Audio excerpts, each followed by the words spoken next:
Good evening and welcome to Lincoln High School on a tantalizing 72-degree night.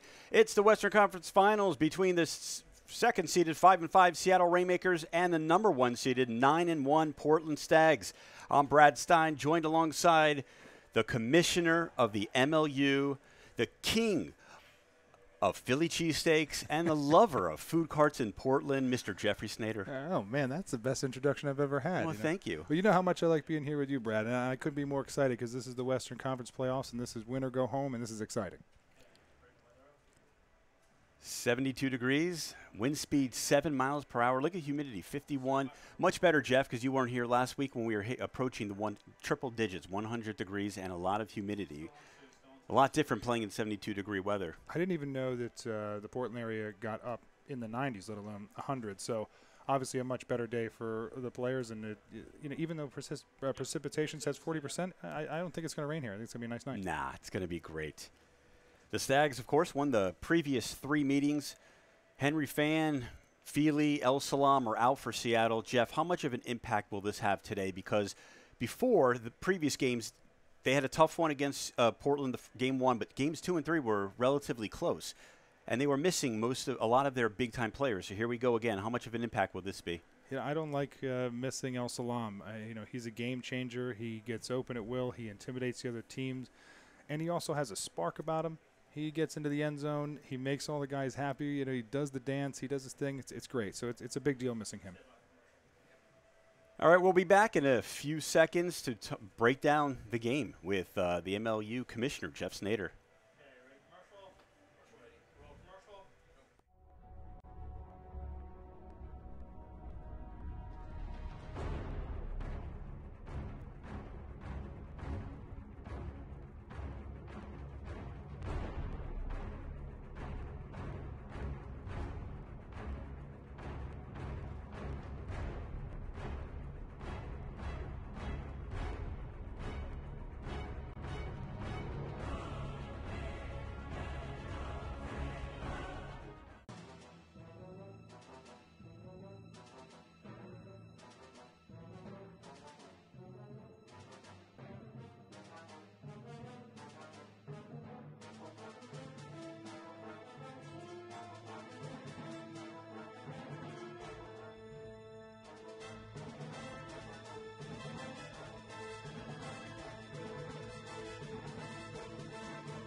Lincoln High School, Battle of the Western Conference Championship game. Jeff Snader, Brad Stein doing it on MLU Live. We have a lot of great players in this game, Jeff. We're going to break it down. For Seattle, who should we watch? I mean, it's obviously Mark Burton, 34 goals and 29 assists this year. I mean, think about that. They play 10 games, and he's got 63 combined goals and assists, which is only one shy of the record held by Brendan Wong, and Mark Burton missed a game. He can do it all. He can throw the score, he can catch the score, and he motivates the team. And if he has the fitness to get through this, they have a really good chance of pulling out a win here. And you know what? He's been in every Western Conference final, so he's a winner. And for Portland? There's just nobody else you ever want to talk about. No offense to all the guys at Portland, because you can't say it's Timmy Person. He's the most exciting player in the game. He does everything.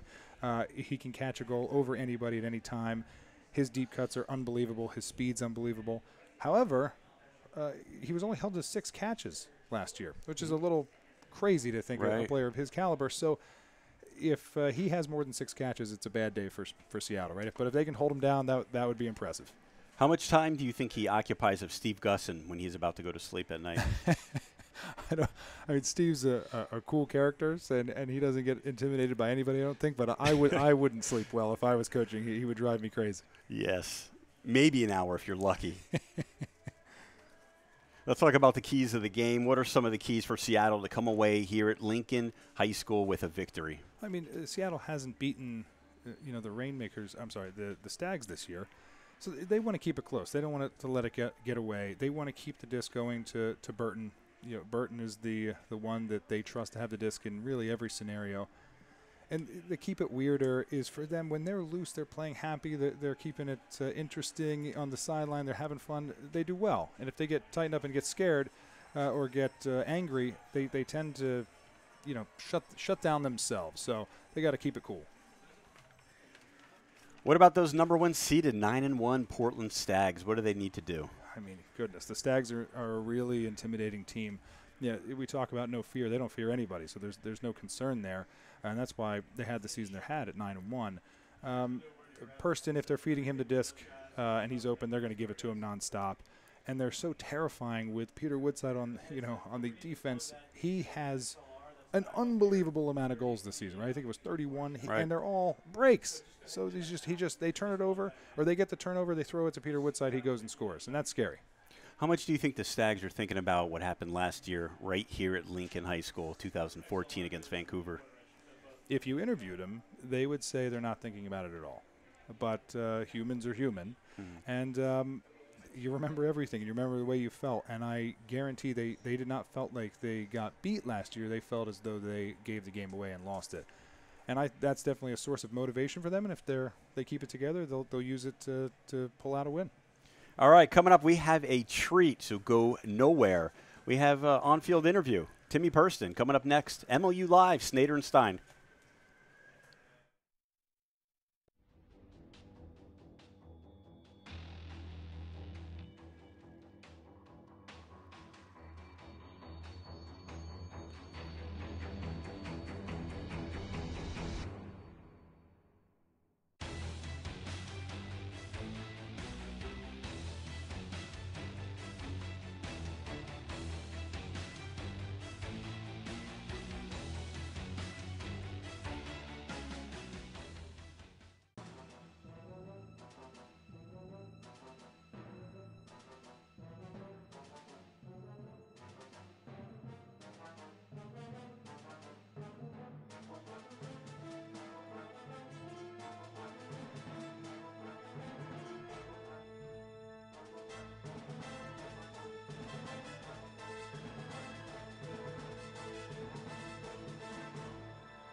.72 degrees, Lincoln High School, the home right now at Mike Walsh Stadium, where the Portland Stags will be defending their home turf against the Seattle Rainmakers for the Western Conference Championship. Jeff, I know you're super stoked. You're excited. I can tell.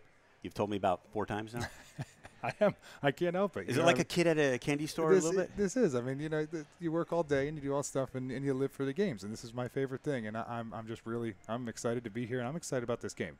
All right, let's dissect that starting lineup. Let's start with Seattle first. You got Danny Tridiak, who's a fantastic guy, and I get to get drinks with him every now and then. He's one of my favorite guys.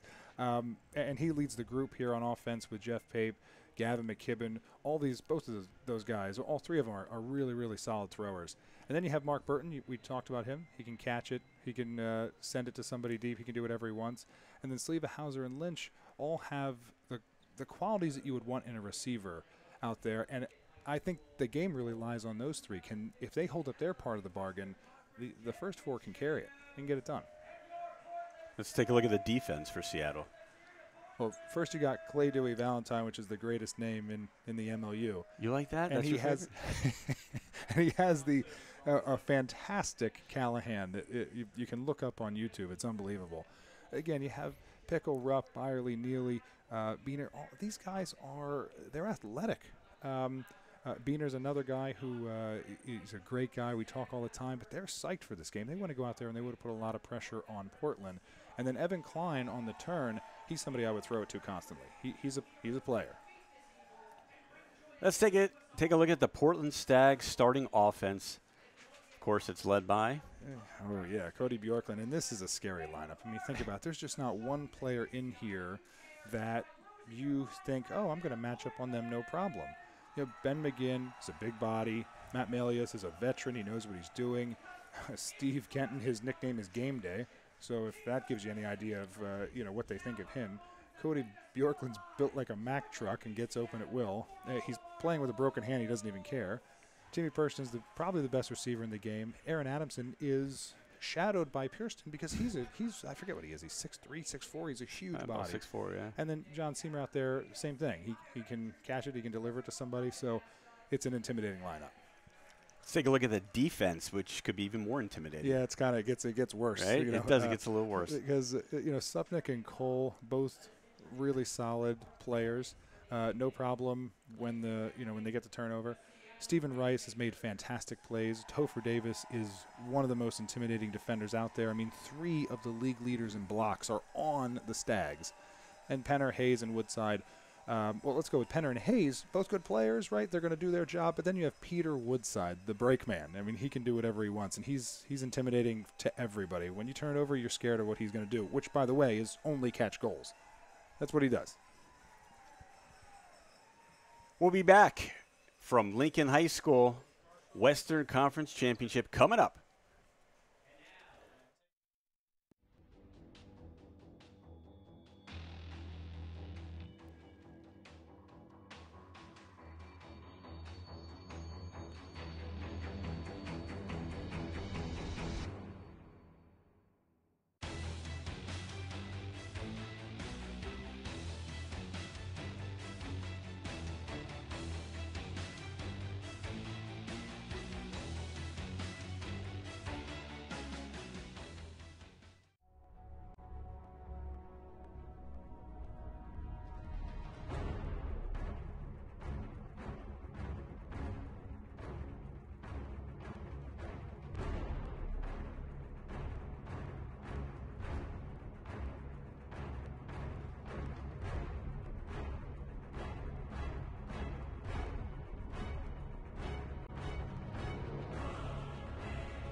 Welcome back to Lincoln High School in beautiful Portland, Oregon.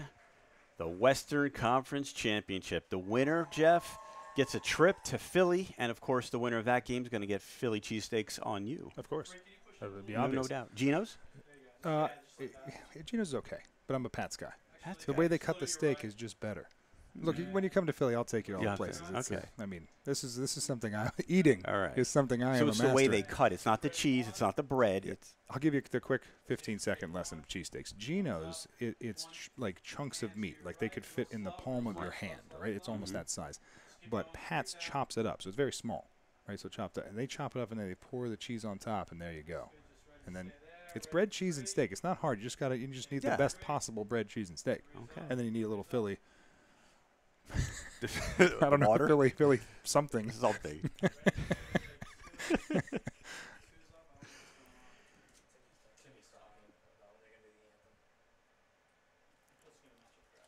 We talked earlier about El Salam, Fan, Feely out today for Seattle. Also, Portland. The Stags are missing quite a few players. Cable's out. We know Allison Hall's out for the year. Eli Friedman is also out today. John Thornton, Tad Jensen, Sean Parker. So there's quite a few. Do you think there'll be any impact? Of course there's an of course there's an impact. I mean, Eli Friedman's a confident thrower, and that's like anything. You know, like Michael Jordan would take the shot at the end of the game. You know he's going to take the shot at the end of the game. He's going to make a lot. Friedman's the guy you would give the disc. In fact, when I was asked to coach Q, I said, who do you want with the disc at the end of the game? And he said Eli Friedman or Chris Hancock. We know neither of them are playing today. So those are like their reliable guys. So big impact there. And then Parker and Jensen are big. They're really tall guys. So they're already intimidating for being tall. But, you know, it helps when two great players or three great players aren't in there for Seattle. That's what they need, especially when they're down a couple great guys. But the thing about Portland this year, it's been about depth, and they've had a lot of it. Even going back from last year when they were 8-2, Person missed almost the whole season, and they were able to withstand that. Yeah. It's scary when you think about Purston can miss part of the season, and they can still be that good. Like I said again, it's a scary game to go up in Portland if they are flowing and they're comfortable, and the Rainmakers have to make them uncomfortable. We'll be back in just a moment, getting ready for the start of the game.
We are back at Lincoln High School, getting ready for the Western Conference Championship between the Seattle Rainmakers and the Portland Stags. Snyder and Stein doing it live for MLU Live. That was good. Thank you. That was good. I like it. Thank you. You're on your game today, Brad. Oh, yeah, I'm getting there. Each minute, it will progress. We have some great stats to talk about. If you would like to share some of them. Sure. First stat I'll share with you is I was told that this is going to be the largest crowd in Stags history. So that is very impressive, and they are having fun already. They're firing things into the crowd. And why are we down there? We need to get a gig where we get to watch a game down there. I was thinking that. They have nice chairs right there, too. They And look they at this. do. You have one guy would name the voice. You have Pickle right here. You have a Sleva and a Skippy Yippy. There's a lot of Rainmakers fans here. This is I they like travel that. well. They do. I like a rivalry game. All right, we're going to go down. We have our special guest. His name is Timmy Purston. He's very special. He's a friend of the broadcast team, and here he is. Hey, Timmy, it's Jeff Snyder here. How are you? I don't think Can you, Timmy? It's Jeff Snyder here. How are you? Timmy, can you hear me? Timmy can't hear me. Or is he just playing his? He loves to ignore me. I heard this. Well, he might be listening to Kiss or something. I got a game to play, man. Oh, he hears. All right, we're gonna have to jump up from Timmy, which unfortunately. All right. Well, that's it. Timmy, That was a man Timmy. of many words. Well, he said he had a game to get Said to. he had a We game asked to him one play. question. And he was gone. We So got a smile at least. look, here's what I'll do for the fans out there. Timmy's a man of mystery, and he would have said it would have been the best interview ever, but he's going to hold it from you. He's going to make you wait for it. So we'll get him back at some point. We will. But I can tell you this.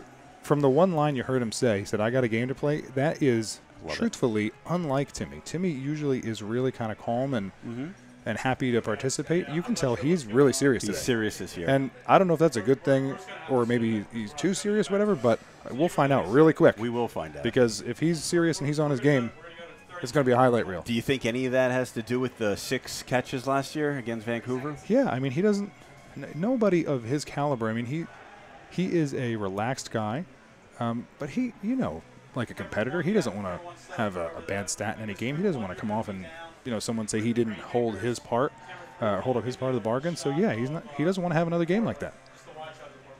The 5-5 Seattle Rainmakers, number 2 seed.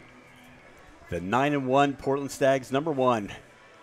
We're coming up next is the start of the game, the first pull. Snyder Stein, MLU Live. Did you know that Ultimate Frisbee is played by more than 5 million people in the U.S.? That's more than hockey and lacrosse combined. Did you know it's played in over 80 countries and is one of the biggest and fastest growing sports in the world? And did you know the best players in the world are coming to Philadelphia for the Major League Ultimate Championship? Come to PBL Park on August 8th to see Frisbee like you've never seen it before. Tickets and information available at MLUchampionship.com. The Western Conference Championship, Jeff, here it is. Lincoln High School, 72 degrees. The Stagaroonies, the Rainmakers of Seattle, we're ready to go. Oh, man. I can't, you know how excited I am. I'm ready to jump out of my seat, and I just can't wait to see how these games start. Portland will deliver the pull first. And that's, I got to think that is exactly what Portland wanted. They want to start on defense. They want to intimidate the Rainmakers. They want to get a big pull down there, get a turnover, and show them they mean business. And the Rainmakers have to walk this down and score and show they mean business. The pull from Steve Rice. And deep in the end zone is Gavin McKibben. He'll take it out right there. Tritiak back to McKibben. Rainmakers pretty good so far, especially if they can get this off the sideline. Andrew Lynch off the near sideline. Back to Tritiak. Taking their time. Oh, boy. First D, first block, knocked away. Topher Davis, number 8. You talked about him with 3 of the top guys in blocks. One of them is out. That's Riley Minershagen. Topher Davis set him up no problem. That was easy for him. The D-line for the Stags on offense trying to score. That was big Dan Supnick. Back to Grant Cole. Out to Topher Davis. Choose the double team there. Yep. That is not going to work on them. No. Oh, Davis bobbles it, catches it, goes in zone, up in the air, a little too high. Intended for Brian Penner. I'll say, who threw that away? Because Looked like Cole.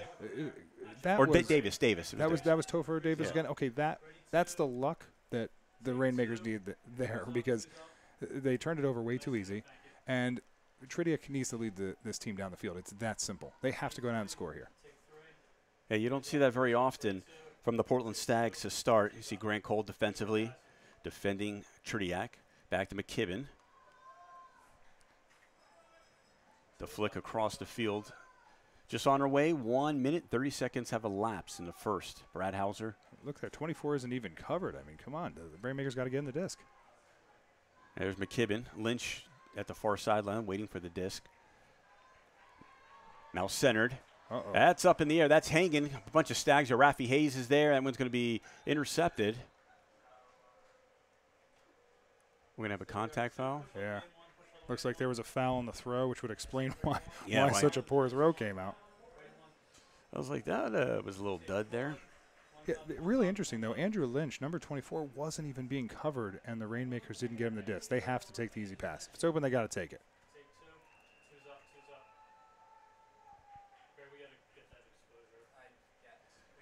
Ooh, diving layout. Wow. Save that one. And there's Tridiak. Backhand. Wow. Down the field. Davis is there again. Oh, he collides with Purston no. head on. That is a terrible collision. And I think that's Rafi Hayes. Yeah, it was Rafi Hayes. Wow, he got hit really hard there. So Tridiak chooses He's getting up. Wow, impressive. Tridiak chooses to make a really creative pass, I'll say, by going across the field there. But he wanted to put that up in the air, and he didn't. And because he didn't, both Hayes and Topher Davis took the angle. And honestly, that could have been way worse. Absolutely. So, like he's jogging out on his own power. Danny Kroll, of course, coming out there to take a look, and Tad Jensen in street clothes. That's great. And you know the trainer will take a look at him, and hopefully Hayes is okay. But again, now the Stags have the disc and the chance to show the Rainmakers that they can score at will. No score at Lincoln High School. Western Conference Championship. Both teams feeling each other out. And the refs right there stopped it just to make sure the sub had been taken properly, so they'll restart once they make sure that the Rainmakers can sub. So you'll see Isaac Entz coming on. They want the big guy in. Got Nice the job by size. the refs. Yep, Hauser out.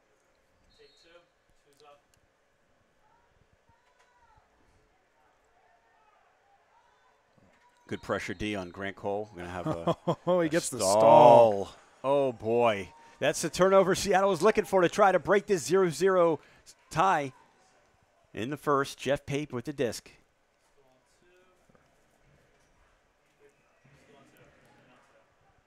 Backhand. First score of the game goes to the Rainmakers. Mark Burton, former Stag. Ooh. All three. Yeah, he spiked it. He's excited. Has the headband on. And if you saw, he said my bad right there. So I know exactly what he means. You see him say it there. Yep. He means that Topher Davis got a layout block on me because I was lazy on my cut, and if I'd gone to it, it would have never been an issue. But you know what? He scores. So you let it go. You let it go because it worked out in the end.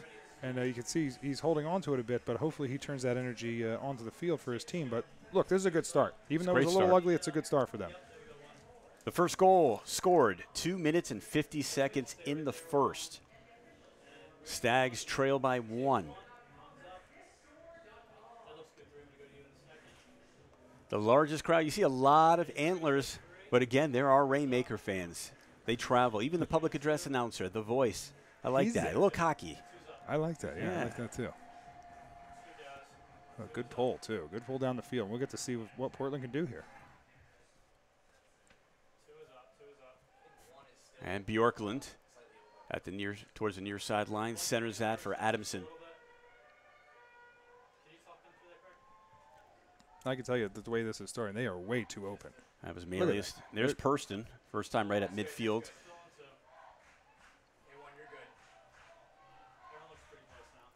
The flick complete to Matt Malius. Now the Stags working the far sideline. Timmy Purston with the disc.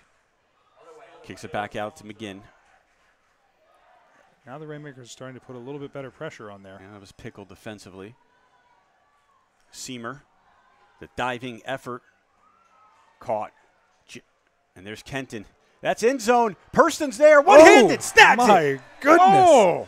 He can do anything he wants. He can do anything he wants. We're high-fiving him here. That's great. So who threw that pass? Because I thought that was just a rough choice. Well, let's take a look at the replay. Got too excited. Saw the wide-open Stags. Could Purston make the play? Yeah. One-handed, absolutely. I don't know who he's throwing it to. Yeah, here's Kenton. Kenton throws that sweet inside out, but it goes too high. And in the end, the choice is crazy. But I know that was not to Purston. But guess what? If the disc is 11 feet in the air, he's going to go get it. You know what? So sign him up for the Blazers. They lost a lot of restricted free or unrestricted free agents. LaMarcus Aldridge. They can use Purston. That was some great height there.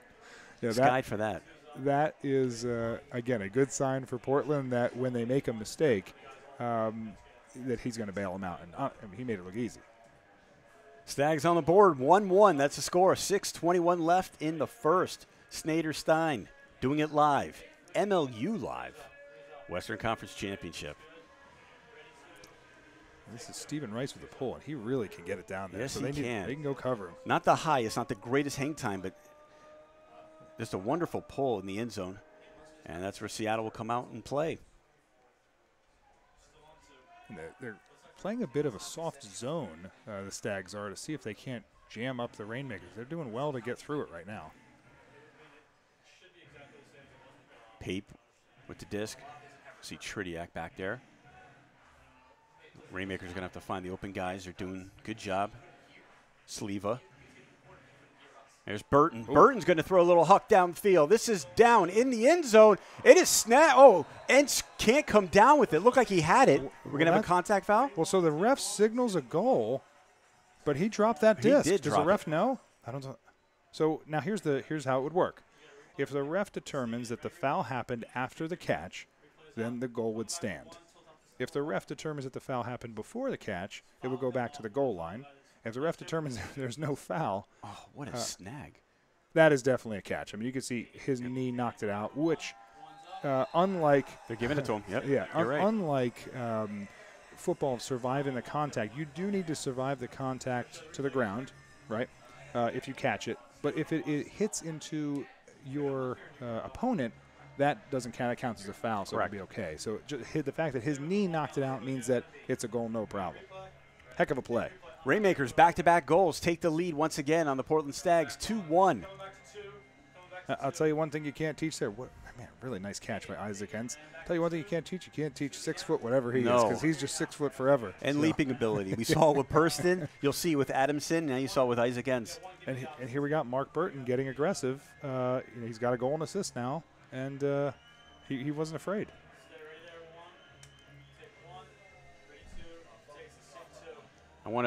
This is going to be an important possession right here for the Stags. I want to see their energy. I agree. That's a good point. Here's Kenton. Bjorklund gets himself open. Defended by Neely. Flick. Complete Adamson. There's Adamson now working the far sideline. Person once again in Rainmaker territory. Person's going to kick that back to McGinn. There's Bjorklund now at the far sideline. Really working Look it at up the that defense. sideline. Yep.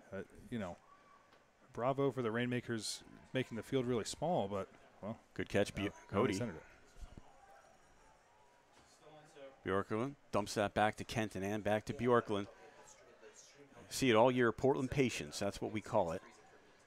And there's a hammer. That one got batted up in the air. Jump disc. My. And it's Is that caught. Adamson? That's Seamer. And Seamer, can't complete it to Bjorklund. It's intercepted. Rainmakers take over. Golden opportunity blown by the Portland Stags.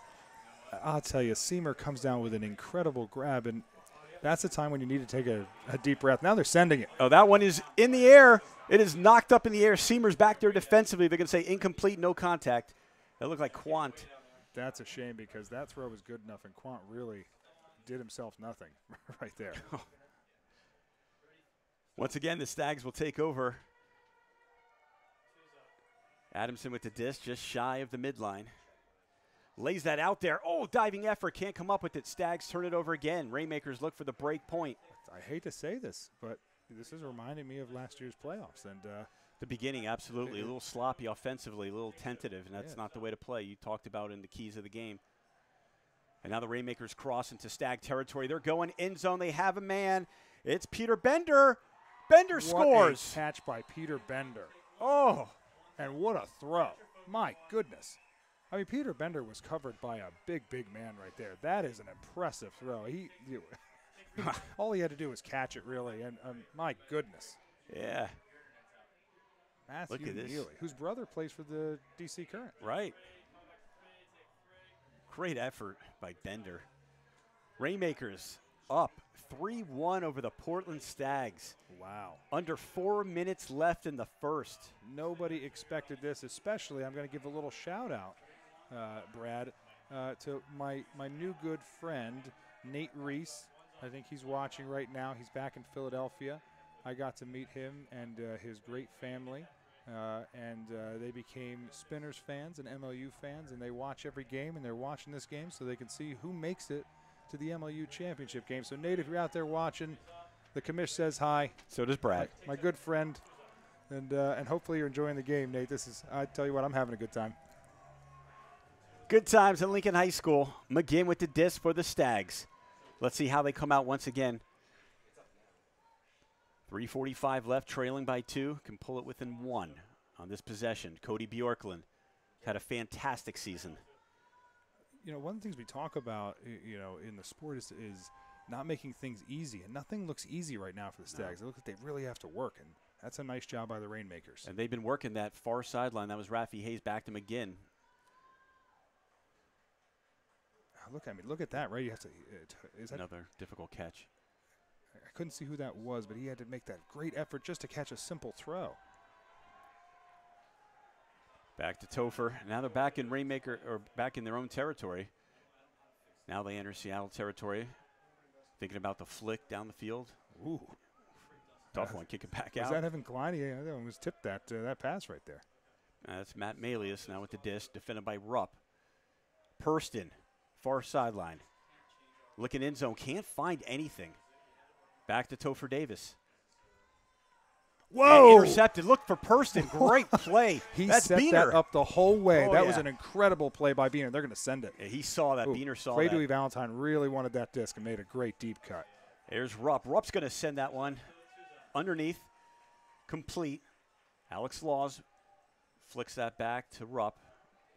Rainmakers look very confident once again, Jeff. Look at them taking their time, too. That's so frustrating when you think that, you get a chance, but then someone just takes their time and is end zone, Bailey from Alex Laws. Wow. Oh, wow. Cam Bailey made it, both of those two, made it look so easy. The Rainmakers take a commanding 4-1 lead over the Portland Stags. Oh, man. I mean, look, everybody's upset here. Look, you have this pretty large cheering section for the Rainmakers, which has got to be driving the fans crazy and the players crazy. You have a whole bunch of fans sitting in their seats not making a noise right now. They took the fans out of the game. They're taking the Stags out of the game. This is crazy. The Stagaroonies look surprise-a-roonied. That's a Brad Steinism. You can't get away from that. It. Those fans. Perplexed. What did I say? You get 3 of them? You get 3. Okay. You usually give me some bonus when you love them. Right. After 2. It's like a challenge in the NFL. Right. You get a couple extra.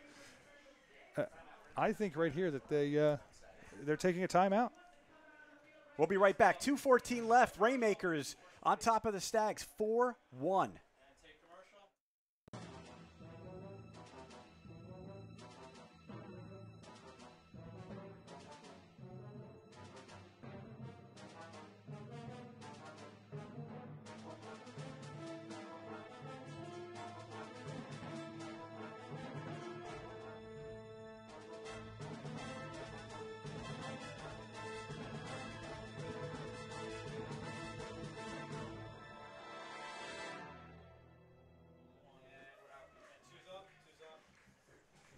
Back here at Lincoln High School where the Stags trail 4-1, 2 minutes and 14 seconds left.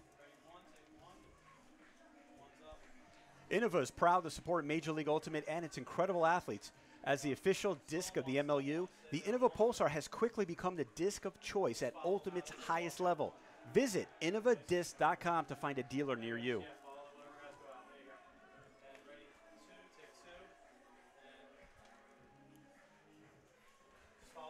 Yeah, Brad, I want to talk about the Innova Pulsar.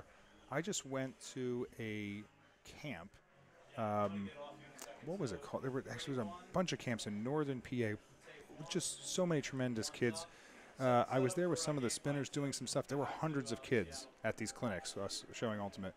And Innova gave us hundreds of discs to give to these kids. So all these kids left with Innova Pulsars. We got to show them all sorts of throws and running deep. It was so much fun. But, just unbelievable respect for Innova for giving, again, hundreds of discs to kids so they go out there and play and have their own, and I think they really appreciated that. Sport of the future. Let's build it. I know. If we build it, which you did, they're going to come.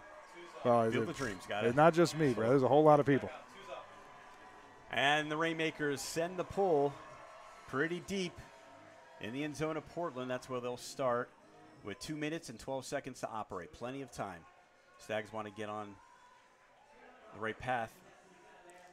This is a big deal here. You know, they use their timeout. Oh, it's going deep Bjorklund to Purston. deep. Purston has a step, reaches up and got it. Purston shy of the end zone, but now he's looking for one of his players. Aaron Adamson in the end zone. And it's flipped back to Melius. Melius dumps it to Kenton. 150 left. Flick. End zone. Purston score. That's the Stags we know. That is the Stags we know. And Purston looked as cool as the other side of the pillow right there. He wasn't worried about a thing. He caught it in between two people, and he waited patiently. But what I was going to say before, Brad, was the Stags use their timeout right there. Timeouts are highly desired to be used on defense. And when you use them on defense, you get a lot of advantages, like pulling from half field, right? So it was a great job by the Rainmakers to jam them up and make them use a timeout. And great job by Coach Q of the Stags for then getting his team back in the right mindset. They go down, they score, and of course, who do they throw it to? Right, Purston. That's what you do. You go to your bread and butter. Stags still trail by 2. That's the deficit at Lincoln High School. 1 minute, 45 seconds left in the first. Snyder and Stein, MLU Live, the Western Conference Championship. The winner gets a trip to Philadelphia, Pennsylvania. They will be part of the MLU championship game. That's a nice pull. Boy, is that really high and deep. Really high. And here comes Tridiak. We talked about the impacts of Portland missing some players. That could be a big one. Riley Minershagen. We mentioned defense, one of the top 5 in blocks in the whole MLU. Wow, Mark Burton. My goodness. Wow, That's he somebody laid out else for to that win. one. Unbelievable catch. And here come the Rainmakers. They're going to go in zone. A man open. He stays in bounds. It's McGibbon. The Rainmakers are looking so easy. 5-2. That's the score. You know what? If the Rainmakers want to do something right there, is make it down the field quickly and score, and Burton makes a great grab. Burton looks pumped. This is the most energetic, enthusiastic Mark Burton I've ever seen. Now, in the last game they played, remember we did the first game of the season together. Correct. We talked about how it looked like the Rainmakers ran out of steam. That was a hot day. Oh, yeah. This is not a hot day. It's under the lights. It's nice and cool. The question I have watching this is, is this the type of energy the Rainmakers can give for the full 40 minutes? Now they've done it now. They're going to have to. They have to. There's the Western Conference playoffs. You have to give everything, but they certainly have looked like they are. And up 3 is a big deal in this first quarter. Rainmakers up 3, 1:14 left. Melius with the disc towards the near sideline. Seamer in the offensive line for the Portland Stags. Excellent throw. Wow. And that's in the end zone. Look, Bjorklund scores. Stags back on target. Cody Bjorklund once again, 51 points, 3rd in the MLU. 18 goals, 33 assists. Another goal for Cody. Now,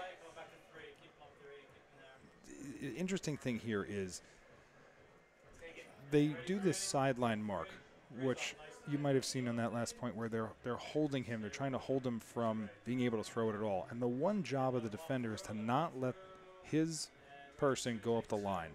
And he goes up the line and catches it, and then what do? They score a goal easy. You can't let him go up the line. You can't let him gain yards. And mistakes like that are brutal, and they're paying for it. Stags will deliver the pull with 58 seconds left in the first. The Rainmakers have 2 timeouts. The Stags have 1. Big Dan Supnick with the pull. This is a high, floating pull. It'll be taken right in the end zone. McKibben to Tridiak.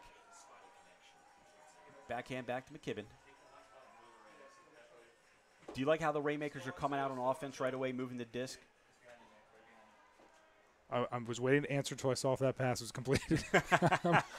Here's what I like. That. You can make choices about the type of game you want to play. whether it's deep or That or one's under. deep. That's a hook. It's downfield. Reaching up. Oh, intercepted my Peter Lord. Woodside. Oh, Woodside's been doing it all game, all year long. Woodside, the former football player, does it again. We were waiting for an impact defensively by the Stags, and we got one. And now we see Dan Supnick diving. He flicks, sends that one pretty deep up in the air. That's intercepted by Seattle with 11 seconds left. The Rainmakers, let's see if they're going to throw the huck. The hail disc, not yet. Burton with it. Here he throws it.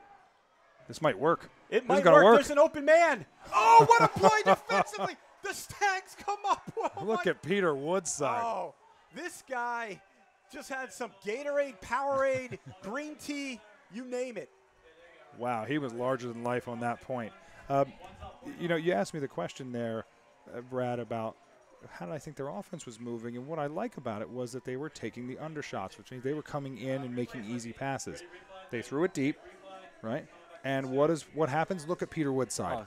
Look at him get up.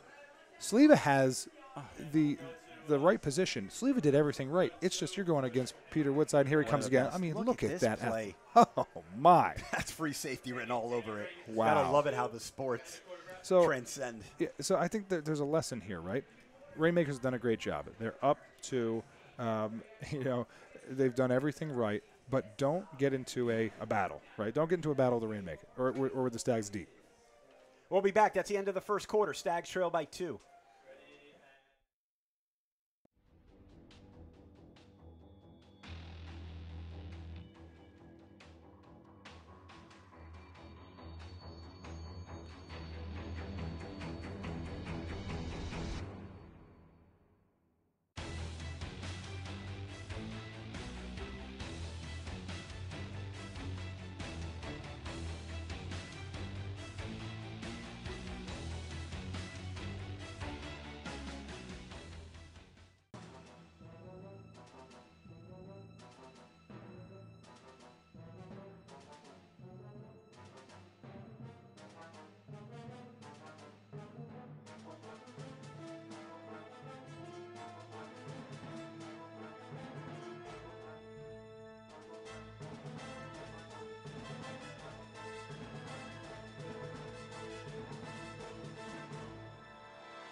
Mr. Commissioner, that was one of the most amazing sequences defensively I have ever seen. Where would you rank that? Ooh, boy. I mean, I've seen some crazy plays from Morgan Hibbert, Matt Esser, Christian Foster. I mean, I've seen all these great plays, but the sequence, I don't know if I've seen one better. I mean, remember, if the Rainmakers catch that, it just feels terrible. It's 6-2. You know, it feels terrible. Or it's just 6-3. Woodside goes up. She has no business getting that disc. I mean, it's basically like getting a rebound, but someone's in front of you, which is really, really hard to do. Then he makes that other play that, again, had no business. I really, truly thought it was going to work. I thought they were going to throw it down, and Cam Bailey was going to snatch one, and here they are. You know, game's not too far away. What a play! It was a perfect pass, too. That was perfect. It was a perfect pass. Both passes, truthfully, both passes were fantastic, and Woodside had none of it. Unbelievable. It is galvanizing here at Lincoln High School. Welcome back. Start of the second quarter. The Rainmakers will throw the pole. I think the Stags will gladly receive. Trailing by 2, 5-3. Could have been a lot worse. 3 goals or 2 goals deficit. The difference is monumental. And this is good for, the Stags get to be on offense right here, which means they score. They're only down 1, so this is good for them. I love the games they play here in Portland. A little in between the first quarter, second quarter, halftime. They play the best games. Oh, yeah. I mean, this is – musical chairs they were playing. I was the king. You know, I got a great compliment the other day from Steve Mooney out of Boston, and I was chatting with him, and he said that you go to the game, and you guys, there's a lot of fun at MLU games, and it's just fun. Like, you get to come out here and see a game like this, see plays like that. But if you're sitting in the stands, you get all sorts of entertainment. And poof. I mean, let's just say this game is entertaining enough, so the fans are in for a treat. Steve Kenton for the Stags, handling the disc, defended by Dewey Valentine. Let's talk about Seattle defensively. What have you seen? What have they done so far? They're clamping down. Look at Clay Dewey Valentine just shut him down. I mean, they have to work really hard, and that feels terrible, right? Everything is really difficult to do. Bjorklund goes deep, has a man, a step. It's up in the air, rebound. John Seamer. How do you like them apples? Seamer sends it to Malleus. Thought about the end zone now. Kicks it, holds it. Looking for Bjorklund. Good move. Dumps it back for Cody. And end zone, Purston scores. But look at the diving effort defensively. Every Rainmaker is in the lanes. These are difficult passes and catches. Yeah, I mean, that's not Ben Beener's fault that, Purston catches that disc. The mark has to stop a throw like that from going up. It's too good of a throw. Bjorklund's pass down there to Seamer, I wouldn't say it was a good pass. I don't think Bjorklund would say it was a good pass. But, Evan Klein makes a nice play, and then Seamer just makes a nice play himself. So this is kind of the battle of who's going to do whatever they have to do to get the disc. And bravo to the Stags. Purston with his second goal. The Rainmakers still hold a 1-goal advantage. 9:19 left in the first half. It's funny how, when I coached, I talked about how there's no such thing as momentum. And now that I'm not coaching, I could tell you that I completely believe there's such a thing as momentum, but you almost don't want to believe in it as a player so that you don't depend on it. But it's funny to think that the Stags could go down here, get a block, get a score, and then we're tied up. It just doesn't feel like the game should be tied up right now, but there's a lot of pressure on the Rainmakers to score. Are you saying as a player you didn't believe in momentum, or you just didn't want to believe in it? I said as a coach I didn't teach it. I said you have to believe there's no such thing as momentum and be able to be focused on anything. But as a player? There's certainly momentum. There's without a question. Churdiak with the disc. Now you hear the crowd starting to intensify here at Lincoln High School. That one's going end zone. A step on it. Look at that. Rafi Hayes fills in for Minor Shagan. Great defense. Rafi Hayes pulls it down. The interception. It seems like every time the Rainmakers have thrown the disc deep, there's two defenders on him. I mean, they're making really wow. Topher Davis, careless throw. Tridiak's going to send that to the end zone. Mark Burton scores. All right, kids. For all you out there who think you know how to throw, be careful with that scuba because you can't do that. Tridiak just threw a throw that I don't think a lot of people could complete that easily. But, hey, what a block by him. Unbelievable. Tridiak and Burton came to play, and that is huge. That's a second error throw by Topher Davis.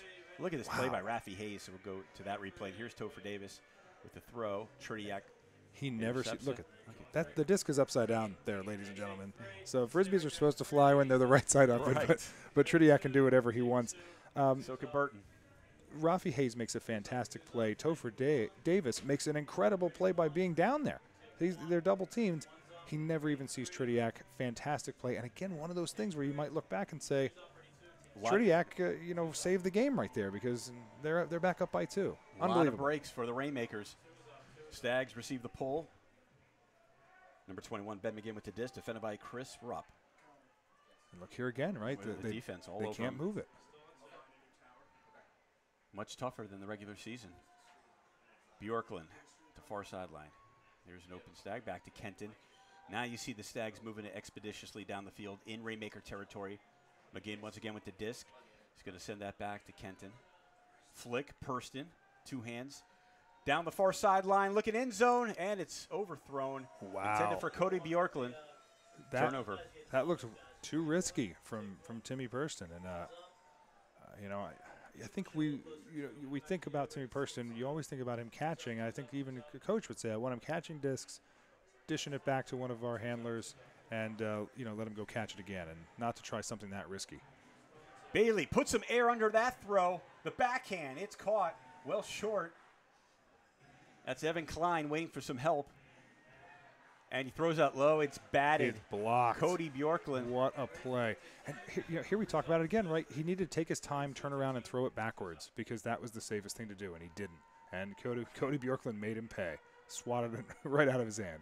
He's going to send that across the field for McGinn. McGinn's going to look in zone, has a wide open Adamson. He pulls it down. Oh, I've seen it all already in the first half, Snader. This is incredible. This is such a game. Oh, my goodness.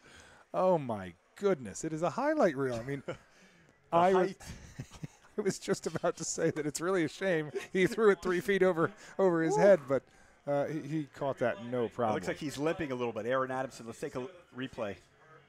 Oh, my. Left-handed. Oh, look, he comes down so hard on that knee. Of course he's limping. To catch the trailing end of a disc, I mean, go out there and try it. I mean, it's running away from you, so you have to jump early. You know, it's hard for really to match it up and get that. That's unbelievable, the athleticism and the wherewithal for him to catch that disc. Unbelievable play by Adamson. Again, another game saver, it seems. And look, they had to replace the disc. So, look, the end of a pulsar can handle a lot, okay? But I don't think he can handle big old Adamson coming down and crushing it. Not after that pass. Steve Rice with the pull. 7:09 left in the first half. Stags down by 1. Tritiak will start things off for the Rainmakers. Tritiak looks good today. He is just moving it around. Brad Hauser gets it out to Entz. Centers it for Burton. Burton looking flick. He does. Has a wide open. Sleva. That's down the far sideline. Oh, reach out. He got it. Oh, wow. Wow. That's a double wow. Unbelievable. I thought that was going out of bounds. Look at Entz. He just dunks it. What is he, LeBron? I guess he is LeBron. I couldn't believe this. I can't believe he caught up to this. I thought Supnick had a beat on it. That's what I was going to say. He wanted nothing to do with Isaac Ensign. I don't blame him because he's a huge, huge body. And look, a big man getting down like that is not an easy thing. That was absolutely incredible. Congratulations to Isaac Ensign. That's his second goal. It's a big game for him. Huge game. I thought Supnick was getting that too. He looked like the closest man. I guess you could say right now it looks like a tall man's game. If you have the length, if you're tall, you can leap, you can lay out. Wow. Yeah, this is unbelievable. I got to tell highlights. ESPN is going to be knocking on your door, Mr. Snader. I can't argue at the moment. We got a lot of clips. And the fans are so into this. I mean, literally, every time the Stags score, one section standing up. Every time the Rainmakers score, the other section standing up. This is exciting. Western Conference Championship on the line. Quant with the pull. And look, a broken defensive here. Look, he's not even covered, so Kenton gets to take his time. Centers that for Cody. Now Cody's defended by Neely. Back to Kenton. Dewey Valentine's there defensively. That's floating towards the far sideline, and McGinn's there. Good throw. Sends that to the end zone. Purston's there, two-handed, and Purston makes it look easy. Stags down by 1. I got to say that I don't know how he got that open, but he can't be that open. They're going to throw it to him every time. He can't be 10 yards away from everybody because you have you almost have no chance when you're right next to him. So Byerly was the closest. The Rainmakers were out of sync right from the beginning. Kenton wasn't even covered. They moved it up to half field too easy, and then they threw it to Purston wide open. I think Coach Gusson won't even talk about it. He'll just accept the fact that it was a screw up and they'll move on. But that can't happen like that. This is the conference finals. Do you think Danny Corral found something in the defense of the Rainmakers? No, I think the Rainmakers just made a mistake there, and they just took it. They did the right thing. They took advantage of it. But these guys are too good to have a scenario where someone's not covered. You're going to get scored on every single time, 100% of the time. Rice with another pull. Seattle up by 1 with 6 minutes, 20 seconds left in the first half.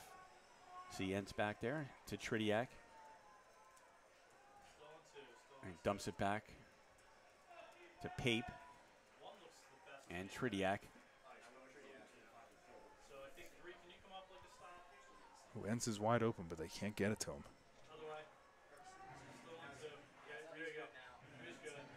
Burton looking for some help. There's Pape again. Flick. Bobble, but Tritiak holds on to it. Grant Cole right there defensively. Whoa. That is not who No. Tridiak meant to throw it to, but it worked out. But Pape got it. Now he sends it down the far sideline.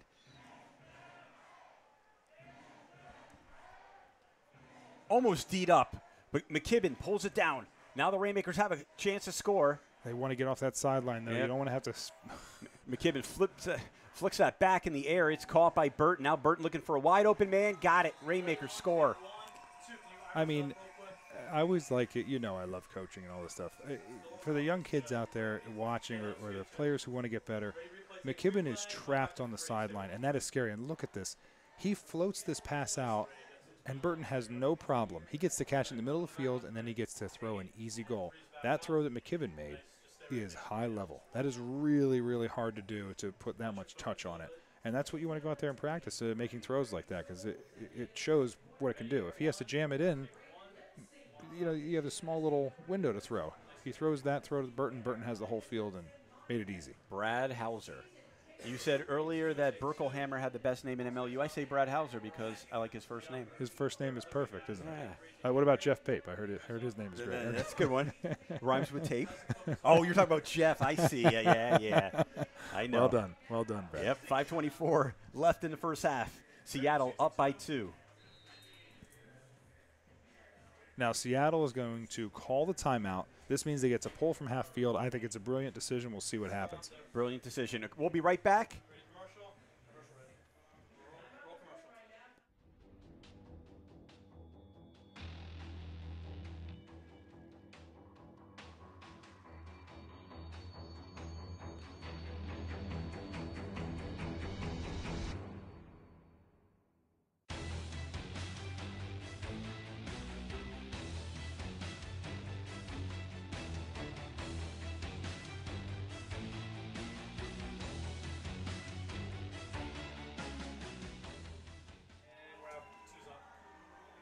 Friction Gloves. Wear the same ultimate gloves as the pros. Friction Gloves help your throws and catches in all conditions.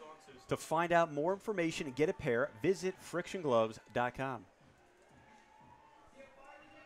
Can Jam, proud sponsor of MLU 2015. Can Jam is a fast-paced disc game perfect for the backyard, tailgating, or warming up for Ultimate. Get Can Jam today at the team store or online at canjam.com. Use bonus code ULTIMATE for 10% off your purchase.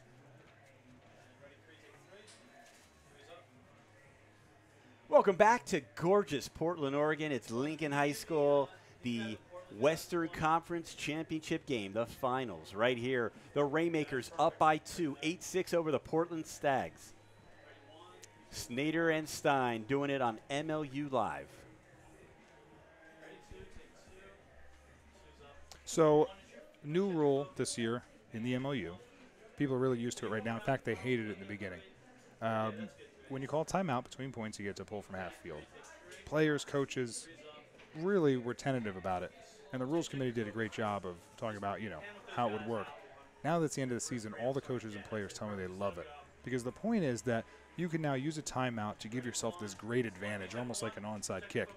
And when you're pulling from half field, guys like Tridiak or some of these top throwers can throw it so it literally lands just in the back corner and rolls out and then pins this team back. So Seattle's up 8-6 halfway through the second quarter. They're going to try and pin the Stags back right now. So success in this is them getting the pull over the Stags, letting it roll out of bounds. If a Stag catches it, it's basically a failed pull. You really want to put them in the worst position possible. Is this the perfect time to call it if you're Seattle with 5:24 left? Like I said, I thought Gusson did a great job right there. It's the right choice. You're up to, again, this is the finals. You got to do it now. Dewey Valentine with the pull. It's going to bounce out of the end zone. That is perfect. And see the Stags will start right away very quickly. Ooh. Try to kick that. Boy, was that Seymour, close. Very close. Very careful right here in your own end zone. Bravo to the Stags for really getting the disc moving. They're still stuck back, though. This is really where the Rainmakers want to clamp down. Cody's going to have to dive for that. Oh, beautiful catch. Catch. Cody just might have Lord. saved the Stags a point right there. And a whistle. Is there anything he can't do? Oh, he's had a fantastic season. Now, there was a foul call, and the refs are discussing. I think they're saying that foul call happened after the throw, and they blew the whistle, so they have to stop it. It's basically just going to carry on. Okay. Clock is still going, 4:40 left. Stags looking to pull within 1. Can do so on this possession. That's Eli Blackman with the disc. Back to Cody Bjorklund. Eli Blackman, who works for Elemental Technologies, who is the jersey sponsor of the Stags. Good trivia. Kenton, Bjorklund. Down the far sideline, that's hanging up in the air. Bunch of players back there. Person can't come up with it. See Cam Bailey, we're going to have a call, infraction, some contact. Person wanted it, he got it. I would love to see that replay because I do not think that's a foul. But it's Timmy Person, and he's going to get that call because they're so used to him catching it. Seattle just wants him to go backwards here, anything but forwards. Yeah, you labeled it as the Michael Jordan of Ultimate. Mm-hmm. Again here, they just want to move him back, get him away from the red zone. Kenton looking just shy of the end zone. Blackman waiting for some help. Back to Kenton. Kicks it back out. In the end zone. Pulled. Just shy. That's Seamer. Seamer's going to lay it out for Kenton. The diving effort. Still not in. Still not in. The hammer across the end zone. Will this work? Purston. Yes, sirree. Oh, boy. It took a while. And the Stags had to work hard for it, but it paid off. I mean, I'm going to say again, there's nothing to do with Purston. If he is on the break side and you're throwing something over the top, he's going to catch it 100% of the time. I don't really know what I would tell my team about how to stop that except, stop it. Try your best. That was the replay. There it is. I don't know if that was a foul. Here it is again. And he goes up, and I think that is a block. It's a really nice block by Neely, but again, it's Timmy Purston, and he's going to get most of those calls. Look at that catch. There's Kenton and the hammer. It's too easy. I mean, look at Matt Neely. He's frustrated because there's nothing he can do about it, and he should know. They just need to stop throws like that from going off because he can't stop everything. 3:26 left in the first half. Rainmakers still up by 1. McKibben in zone end zone receives the pull to Tridiak.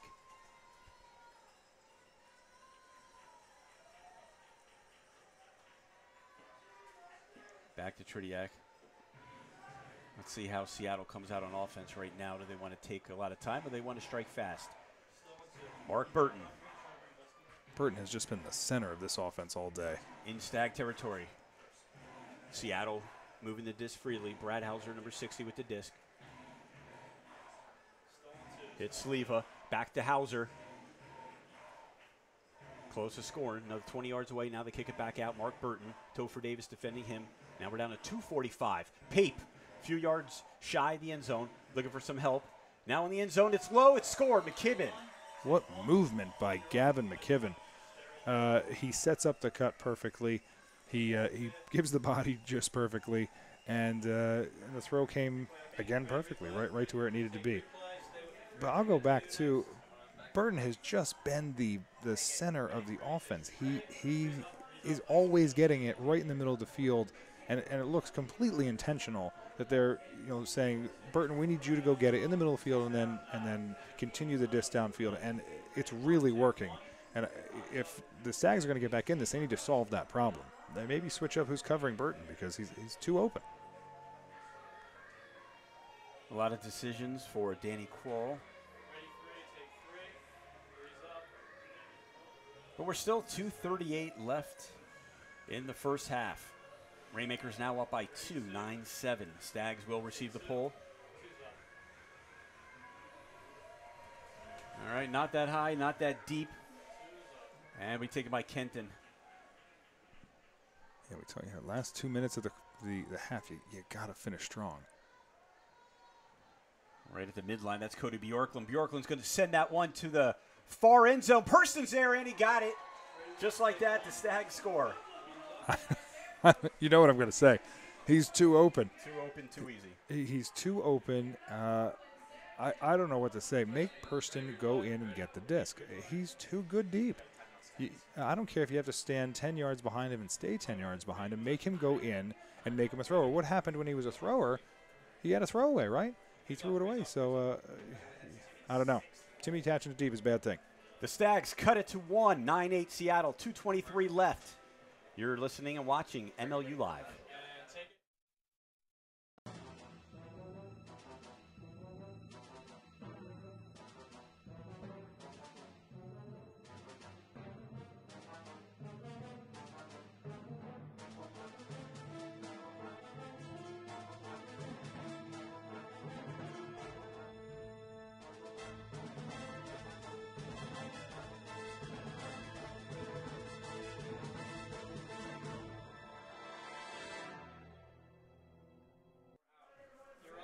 A 6-bagger for Timmy Purston. Last year against Vancouver right here on this field in the Western Conference Finals, he was held to 6 catches. He has already in the first half with 2:23 left, Jeff, 6 goals. I know. So he's good. I guess we'll say that he's solved his issue. He'll have nothing to go home about, saying he didn't perform.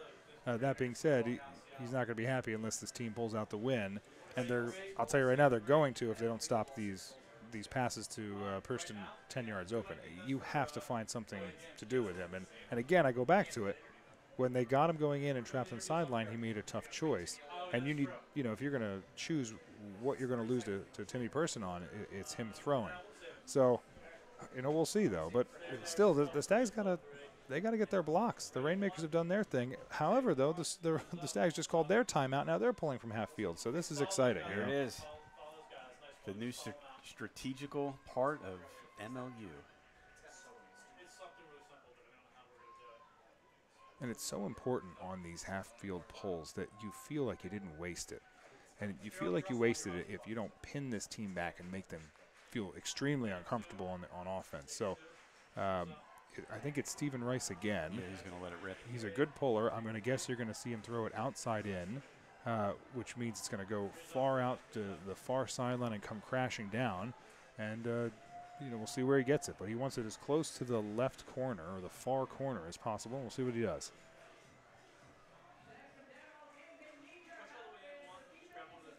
Also, in case the fans are wondering, the offense has to keep their foot on the goal line, so they can't move back and anticipate it, which makes it tougher. You'll see all their feet standing on that line. They need to stay there until Rice releases the disc. The pull. It's going to take a bounce, and pretty deep in the end zone. McKibben has it to Tridiak. Grant Cole there defensively. He's looking to go pretty deep towards the middle of the field. Lay out Pape. He's right there wide open. We're going to have a travel. Travel called. Oh, my. Wow. That is a game-changing call. Mm-hmm. I have no doubts that the ref crew got it right and saw it. However, the pull wasn't good. It was too easy. And that throw, he was wide open. So they were going to go down and score probably no problem. Instead, look at this turnover on the goal line. What a huge game-changing play. Dan Supnick will do the honors. Stags a few yards away from scoring and tying this game up. Let's see what Supnick does. Got to be very careful over here. And they do it. Stags tie it up at 9. Topher Davis. I mean, that is such a game-changing moment. They have Portland really on their heels. They throw the deep ball, they get it, and instead the travel breaks them back. Wow, what a play. That could be a 2-point swing right there. Ooh, you see it. You saw it right there, Brad. Tridiak definitely moved his foot. It's a tough call. It's a tough call. The refs got it right by the book, and bravo for them for getting it, but it's a tough call. Couple of tough calls went against Seattle already. The one that we both agreed on that might not have been interference on Purston. Yeah, contact foul, and now the travel. We're always amazed how many calls the refs get correct because it happens so fast. And that call on Purston, even though I don't like it, I don't even know that they're wrong. It was too quick. I mean, I'm still not sure. And that call, again, it's tough, but they're right. So, you got to keep your foot down. You got to keep it planted. And I guarantee you Tridiak's going to be focusing on that on this point. Rainmakers on the attack. McKibben to Tridiak. We'll start right there. Under 1.5 left, tied up at 9 at Lincoln High School. Western Conference Finals on the line. This one's deep. It's going to be, just overthrown. Fearless by Tridiak, but he needed to put that in his hands, and this is not what they want. Hauser couldn't come up with it. Rafi Hayes has the disc. The backhand. Good catch, Cole. Sends that towards the near sideline. Topher Davis is right there. Flick. They are flying out there. Kicks that back to Cole. Defended by Tridiak. He's been there smothering people. Oh, drop by boy. Rafi Hayes. Turns it over. Big break for Rainmakers. Let's see if they can get a break point right here. And once again, go up on the Stags, who still have not had the lead in this game. And that is very rare to say this whole season. 9-1 Portland Stags. 5-5 Seattle Rainmakers. Burton thought about deep. Goes underneath. Burton's wide open. They're going to give it to him again. There he is, Burton. Thought about the hammer. Now dumps it back to Hauser. They're so smart. They want to just chew up this clock because they know that not scoring is the same as scoring almost, Exactly. because the Stags don't get a chance. McKibben sends that to the far sideline. Pape is right there. Pape's going to go end zone looking for McKibben. McKibben catch it. He does. Oh! Beautifully done. With 10 seconds Beautiful. left. Man, that is high level. I mean, that is exactly what you're supposed to do. Unbelievable play, unbelievable patience. I mean, come on. You're out there with this clock ticking behind you. It's not like you get to, basketball, you get to heave a shot up. You don't just get to heave it up and hope it goes in a basket. You have to throw it to somebody. You have to be on the same page. Unbelievably done. I just love it. They left 10 seconds left. That's how much time the Stags will have to operate. And now, it's important here that the Rainmakers are going to take their timeout, their second one. They're going to pin him back again. Not scoring is the same as getting a block, right? They just need to let them not score or make sure they don't score. Timeout called by Seattle. We'll be back. MLU Live, 10-9 Seattle. Did you know that Ultimate Frisbee is played by more than 5 million people in the U.S.? That's more than hockey and lacrosse combined. Did you know it's played in over 80 countries and is one of the biggest and fastest growing sports in the world? And did you know the best players in the world are coming to Philadelphia for the Major League Ultimate Championship? Come to PPL Park on August 8th to see Frisbee like you've never seen it before. Tickets and information available at MLUchampionship.com. Skippy, the official peanut butter of the Portland Stags, made with the funnest peanuts ever. Skippy Yippee!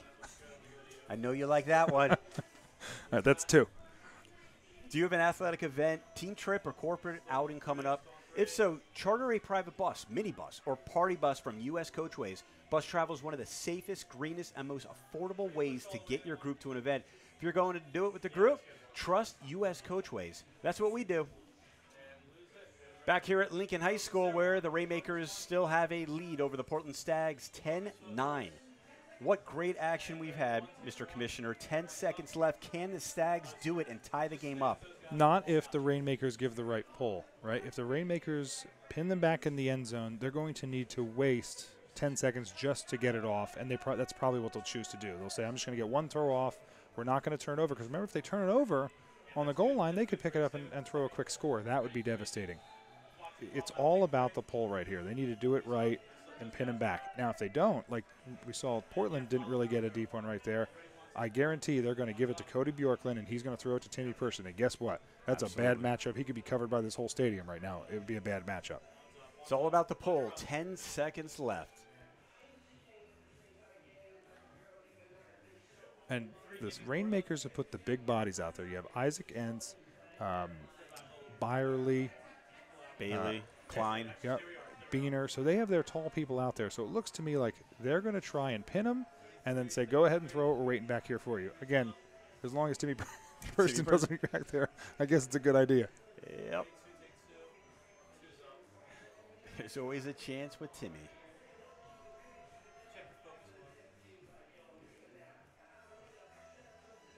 Seattle getting ready to heave it. Check out Stoney the Stag. He's got some great dance moves. And the pull. It's going to bounce. Doesn't go deep enough. No, not at all. Kenton has the disc. Let's see if they can get it to Cody. McGinn. 3 seconds left. There's the hammer, and this is going to do it. I don't know if this even is going to count, but it's downfield. It's intercepted. I don't think it really mattered. That's the end of the first half. Wow. That almost worked. And I think that would have counted. And bravo to the Rainmakers for at least making it hard. But, again, shows how important that pull is.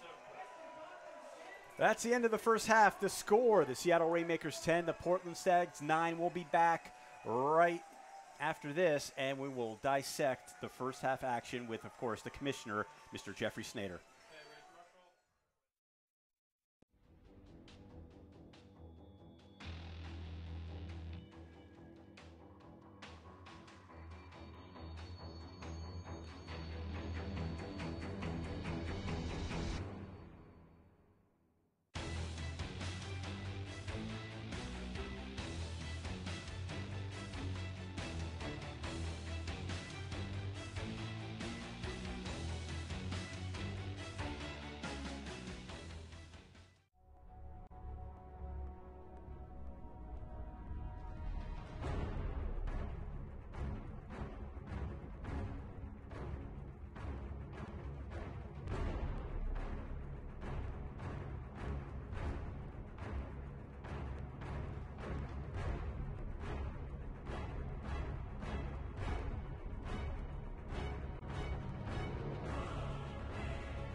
So it's Jeff Snader, Commissioner of Major League Ultimate here, and I'm here with one of my favorite guys, Chris Hancock of the Portland Stags. How are you, Chris? I'm doing well, thank you. Look, I got a million questions for you. They're going to yell at me. I can't talk to you forever, but I'm going to try.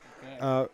Everybody saw the really rough injury, I mean, horrific injury you had against the Nighthawks where your hip was broken, your pelvic bone was broken, correct? Yes, I dislocated my hip and then broke the pelvis in 2 places. And we were scared at first that you might even have issues walking or running again, right? Mm-hmm. Yeah, I could feel my toes, so that was nice. I knew it wasn't spinal, but yeah, in the hospital they weren't sure if I was going to be running again until they did the surgery and saw what happened.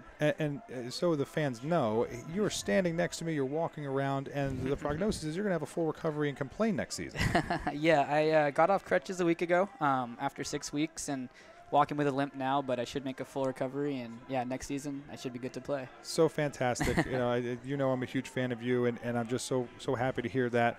And it doesn't surprise me at all. You can do anything. Which brings me on my next thing.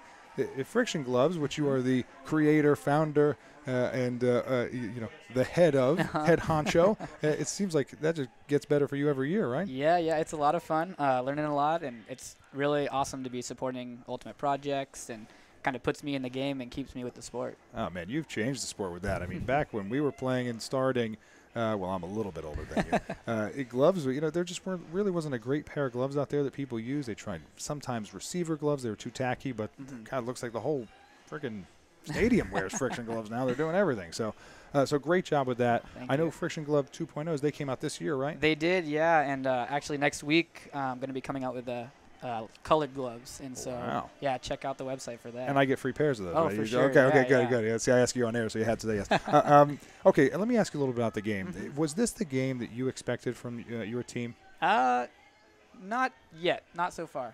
We've made a few uncharacteristic mistakes, but you've seen Timmy take into the skies like he usually does, and so some of our players are playing fantastic Timmy to Cody connection. But yeah, those uncharacteristic mistakes are kind of making it tough for us, and Seattle's playing fantastic right now. And do you feel like there's any one player that needs to pick it up on offense, or is it just a gelling thing? What do you think needs to happen? There's just been some miscommunications, some gelling that's gone on. We had a week off, and so I think getting the rust off, and I mean, anyone that's watched our games know in the second half we play a lot better than the first. Yeah, there's no doubt. I mean, and I think, do you feel like the locker room has that confidence, like, hey, you know what, this is our half, we're going to come out, or you think they're nervous at all? No, I think we have that confidence. Yeah, throughout the year, these games have been close, but we've had that confidence and felt confident and kind of been surprised about the score sometimes, how close it is, but always know that we can pull it off. And you know, just in terms of the other team, we're looking at Mark Burton. He's been catching a bunch of stuff in the middle of the field. Is that, do you think the sense is, hey, you know what, sooner or later we'll wear him out, or do they need to switch it up on him? What do you feel about him? I mean, he is a great player, and they're playing really well. They're kind of finding those weaknesses in our defense, hitting it to the middle and then moving it quickly until they get a big, deep shot. So, yeah, playing well, and he's all over the field doing whatever he wants right now. We have to shut him down. I got to admit, I'm pretty excited to see what happens. So here's my last question for you. What's your final score prediction?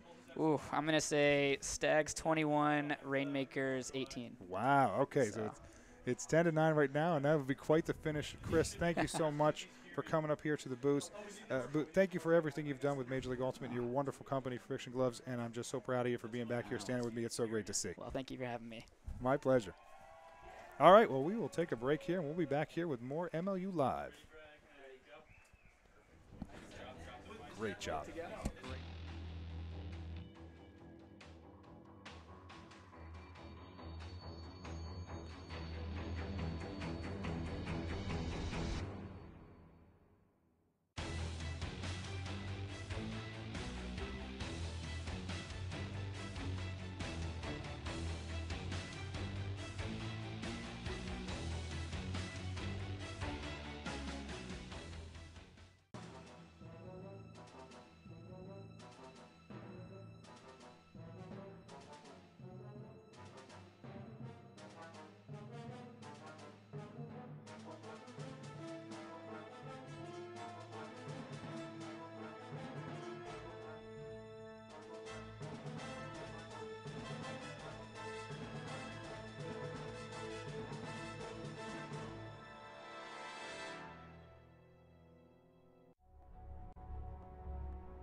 Welcome back to Lincoln High School, home of the Portland Stags, where they are trailing the Seattle Rainmakers 10-9.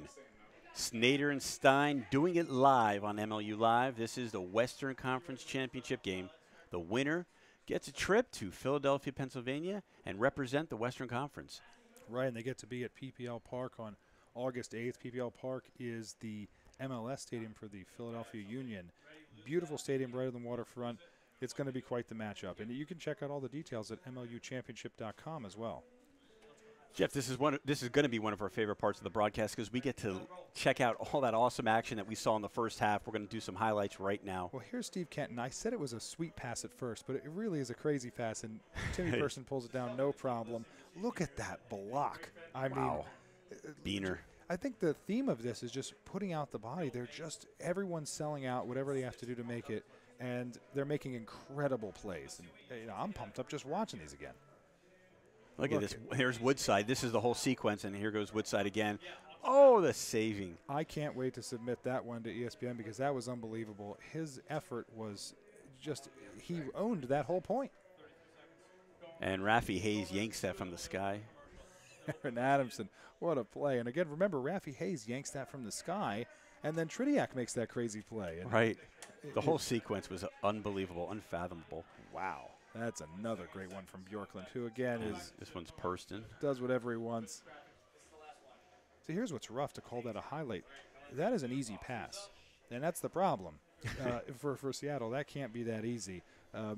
Really impressive, though, for what everyone's doing. But this will be defined by not who makes the big plays, but who makes the steady plays in the second half. Coming up next, we have another special guest. His name is Dusty Rhodes, MLU analyst. He's coming up with Jeff Snyder. I'm Brad Stein. We'll be back. You're watching MLU Live.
Jeff Snyder here. I'm here with the brain of Major League Ultimate. You're too kind. Dusty Rhodes. Dusty, we're here at the Western Conference Playoffs, and we have quite the game going on. Let's start with your prediction. What was your prediction for this game to start? Going in, I'm expecting Portland to win this one 21-20. So a close game. It's close, yeah, certainly. And Seattle's shown that they're more than willing to take advantage of the opportunities that they've earned so far. They've converted 2 of their 4 break opportunities, and that's obviously 50%, which is better than what Portland's been doing with 1 out of 5 break opportunities. So it's that ability to seize the moment and make those plays in this game in the first half to set themselves up for success in the second half. I've had a wonderful time up here during this game with Brad because this game is just a highlight reel. Yeah. Who's doing, in terms of the Stags, who's doing stuff right and who needs to fix their game? For the Stags, I mean, obviously one of the biggest plays that was made was the 2 back-to-back Woodside blocks, because that essentially sent the Stags into the second quarter with a break opportunity as they started that last point in the first quarter on defense and then started the next point for the second quarter on offense. Scored that point, pulled back in with Seattle a little bit more. But what we need to see more of from the Stags is their offensive unit is sort of relying on the individual players in their system as opposed to relying on their system. So their throwers are kind of isolating downfield and looking at one player, waiting for that player to get open, and then turning to their resets really late in the stall count, which makes it a little harder throw. Now, let's talk about Seattle. It seems like Burton is just in the middle of the field. They're saying, Burton, you got to go get it, and then you'll dish it out from there. Can that last the whole second half? I don't think that they really have a second option, so it's going to have to last for the second half, and we'll see whether Burton is up for the task or not without another major downfield cutter. He's got a bunch of secondary cutters working well with him right now, and they're being very complimentary, but there isn't another guy to take away that primary defensive player for Portland and make it easier on the rest of Seattle's offense. Now, I was just up here with Chris Hancock, who's just a phenomenal young man. I mean, who would have thought he'd be walking around after the injury he had, let alone his prognosis to be playing? He said the Stags are a second-half team, and that they're not worried at all about this. So when you predicted the 21-20 game, would you have said it would be, 10-9 Rainmakers at half? I probably would have thought that Seattle would be ahead. Portland would be ahead at the end of the first half, and Seattle would sort of make a play late in the game. Because one of the things we haven't seen from Seattle yet is any change in their defense. Thus far, they've basically been plain vanilla, just playing man, just matching up against people, and they haven't given any strange looks yet. And if they can get a couple more blocks in this second half out of something non-traditional or continue to get Portland out of their rhythm on offense, then they'll be on their way to a surprising victory here from my perspective. So, one more question here. Who do you think is more important in the second half, the coach or the players? Who's going to get the job done? As much as I'd like to say the coaches have enough power to get the job done, it always comes down to the players. No matter what you call from the sideline, the players have to execute it on the field. So Portland, I would say, needs a little more person. Seattle needs to figure out if they can ride Burton all the way to the promised land here and get into the MLU championship game. But I'm not sure how much the coaches can do. They've done a solid job so far using their timeouts. There's going to be 4 more. We're going to see if they get to use them for half midfield pulls, subs on defense. But there will be a little bit of a chess match there for sure. And, the winner gets to go to the MLU championship game on August 8th.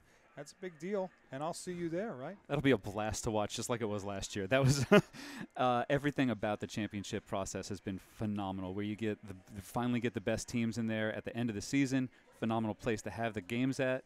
It's just a great experience. Dusty, it's so great to have you here. I know you'll be there next week for the Boston-Philadelphia matchup, and we're going to cut for a break and come back to this great matchup between the Stags and Rainmakers in the Western Conference Finals.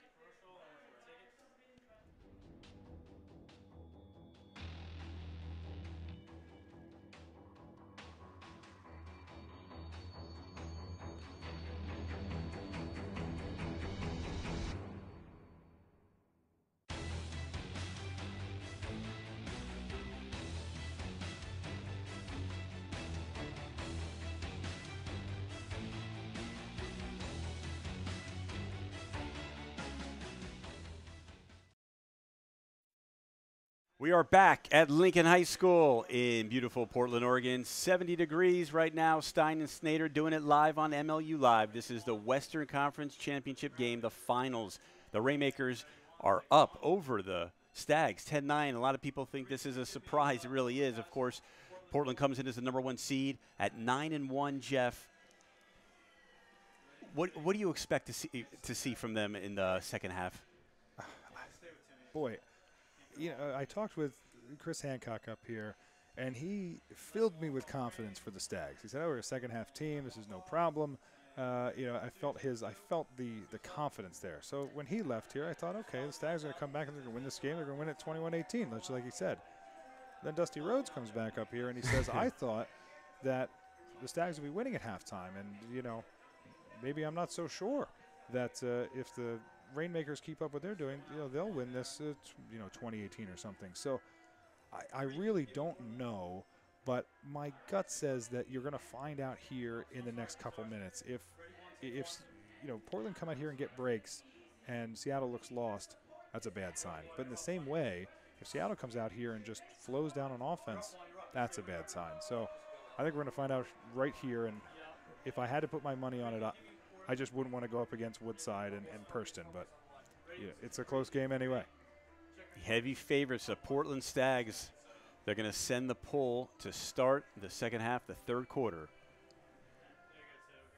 I got to say, I just love what Portland's doing here. The fans are covered in antlers. Everyone's wearing antlers. Antler up. This is the coolest game. They had singing competitions. They got beach balls going. They got is that a sheriff down there with a lasso? I mean, no Yogi Bear, but there is a ranger. It's such a fun environment here. We kick off the game, and the best part's coming back. Here comes the pull. Pape for Seattle on the attack. Tridiak trying to go up by 2. Trip to Philly is at stake here. Sleva centers it. McKibben a little behind him, but he got it. Now in Stag territory. If McGinn turned his head, he would have just caught it. Working the backhand. That's Lynch over there to Sleva. Flick goes back to Tridiak, just moving the disc freely. McKibben is going to dump that back, and then back to McKibben. It looks like Seattle's agreed to take their time and be cool with the disc. And if this works, that's a great choice because it means the Stags are going to feel a lot of pressure. See Person on the defensive line right now. Dan Supnick defending. Hauser looking for someone, got Tridiak. And the key here is always just stay confident and stay the course, and that's what they're doing. Kicks it back out to Pape, 30-plus yards away from the end zone. That one's in the air. It pulled down. Great catch. Mark Burton, of course. Now Burton's going to look end zone, and he flips it for the score. Jeff, yep, there it is. What did we say? We said it in Mark we trust? Yep, well, in Andrew Lynch we trust. Yeah. I mean, what a play. He goes and gets it, no problem. Look at this throw. That's a bullet. That is not easy to catch. He catches it with 2 hands just like a pro. Takes his time and look. Soft little pass because Lynch did all the work. Fantastic. It only took 1 minute and 11 seconds. The Stags need to come up with some answers defensively, but here they go offensively. Down by 2. Now, this is big. Like I said, you asked me, how do I feel this game is going to go. Seattle now on defense, they're up 2. It's all the pressures on the Stags. They have to complete passes, work it down the field, and I'm interested to see if they come out a little tentative, maybe looking for short passes, or if they're going to give it to Bjorklund and Bjorklund's going to throw it to Purston. Kenton has it for the Stags. A lot of questions to be answered. Start of the second half. Of course, the Stags lost to Vancouver last year in the 2014 Western Conference Finals. And there's Purston at the far sideline looking for some help. He's going to kick that back to McGinn, back in their own territory. 8:24 left in the third. Nice job by the Seattle defense there, right? Purston catches it in. Yep. And there, that's contested, but Kenton comes away with it. Diving effort by Pickle.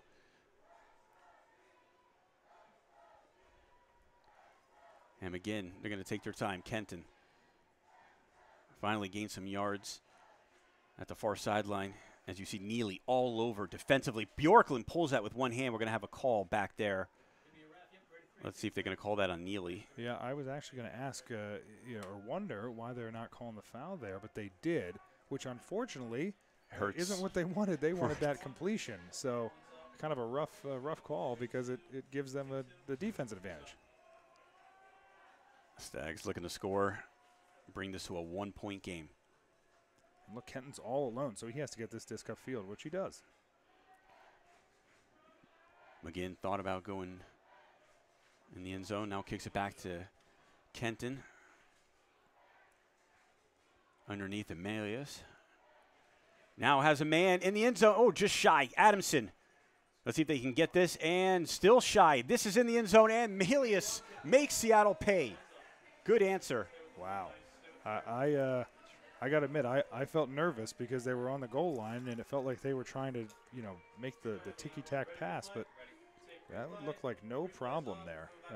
And even though the Stags score, I would say they looked a little tentative.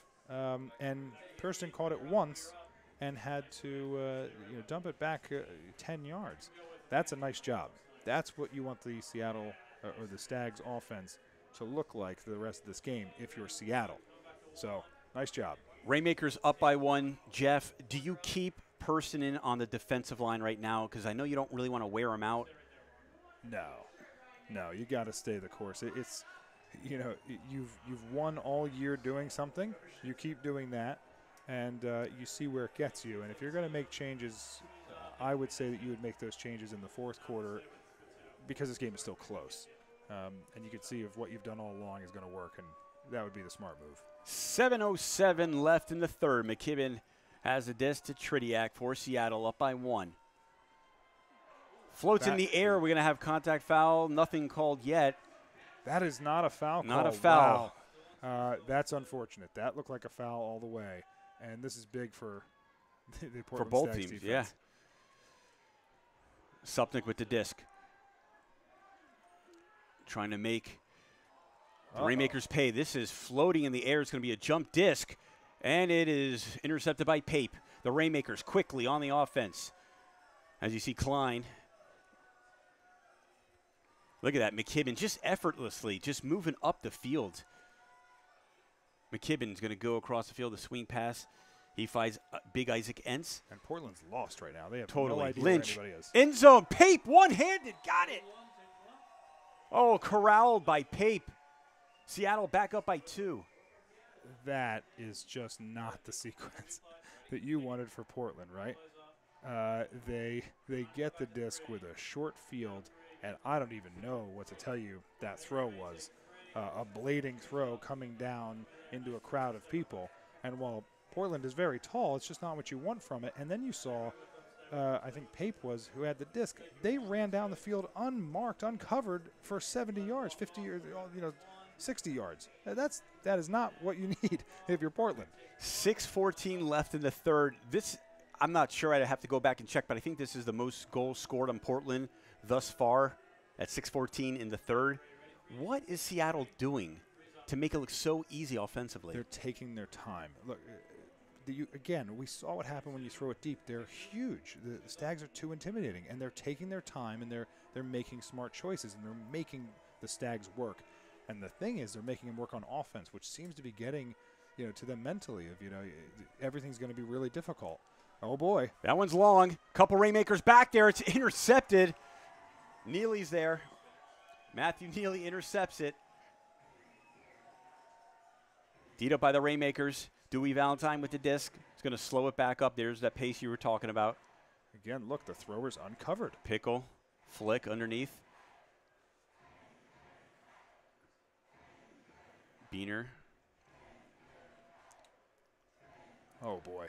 In the end zone. Just overthrown. Intended for a Beaner. I want to say that it's good to be aggressive, but I hate that choice because you have the Stags scared. You have them on their heels.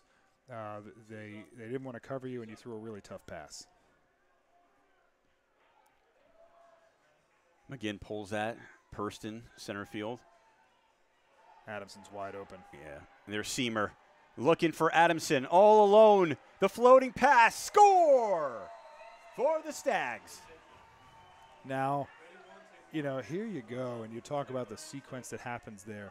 It looks like Portland comes out, and they're nervous. They throw it deep, and it's a turnover. In fact, they throw it into double coverage, and the Rainmakers had the chance to just put this dagger in there, and now we're back to 12-11. I mean, this game is this game is a game of inches in every definition, and it's really amazing. But that was an opportunity blown by the Rainmakers.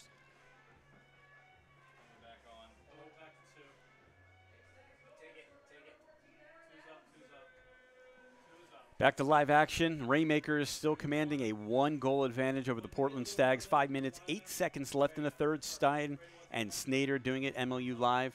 Western Conference Championship. The winner moves on.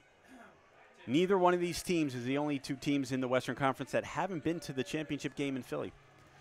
I know. One of them going to break that. Right. I mean, history's going to be made today, Jeff. That's what I'm saying. I'm so excited because, you know, the Dogfish made it first year. Nighthawks made it last year, and now it's a new team again. And look, we're giving tours in Philly, you know. Once again, Seattle's going to have Tridiak start with the disc. And there's McKibben towards the near sideline. Centered, ends back to Tridiak. Tridiak's going to send that. There's a huck. It looks like it's going to be well overthrown. No, it's still up there. It's intercepted. Topher Davis with the play. Wow. What is he? Caught up to it. He's made of jet fuel. I mean, how did he do that? He was fast. He had no business being in that play. And not only did he have no business being in it, he had no business catching it like it was nothing. That was unbelievable. Some of the best highlights I've seen in this game. Timeout called. We'll be back. 12-11 Seattle. Did you know that Ultimate Frisbee is played by more than 5 million people in the U.S.? That's more than hockey and lacrosse combined. Did you know it's played in over 80 countries and is one of the biggest and fastest growing sports in the world? And did you know the best players in the world are coming to Philadelphia for the Major League Ultimate Championship? Come to PPL Park on August 8th to see Frisbee like you've never seen it before. Tickets and information available at MLUchampionship.com. Go to discstore.com to purchase official merchandise of Major League Ultimate, game discs, apparel, accessories, and more. Discstore.com is the world's premier supplier of Ultimate Frisbee products and the official store of the MLU. Discstore.com. That's discstore.com. Canterbury, the official apparel supplier to Major League Ultimate. Dress like a pro. Visit www.canterburys.com, the destination for all your team's custom uniforms and athletic apparel needs. Canterbury, proud partner of Major League Ultimate, committed to the game. And we are back, 12-11. That's the score. The Stags trail by 1. 4 minutes, 41 seconds left in the third. Unbelievable highlights, fantastic game. Back and forth. But the Rainmakers, who were big-time underdogs, have come out and put the Stags on their heels. It's crazy. And, you know, I just love this job. I get to travel around and watch Ultimate. And the only downside is I have to leave my 3 girls at home, my wonderful wife, Lori, and my daughters, Autumn and Kaylee. Kaylee actually just turned 1 year old on the 10th. She just put a whole cake in her face. She didn't eat any of it. She just put it in her face. But so I love you, girls, and Daddy will be back home soon, and I miss you. But this game is crazy. And what Portland just did was they got the block, and the coach immediately called timeout. This is how important he feels this point is, that he would call his timeout now to put the offense in and say, we have to score. We have to get this game tied up. This is a must-score point. Kenton, center field for Purston. Purston quickly. Here come the Stags. Look more confident on this series. Purston again with the disc. 4.5 minutes to operate. Back to Kenton. Defended by Alex Laws.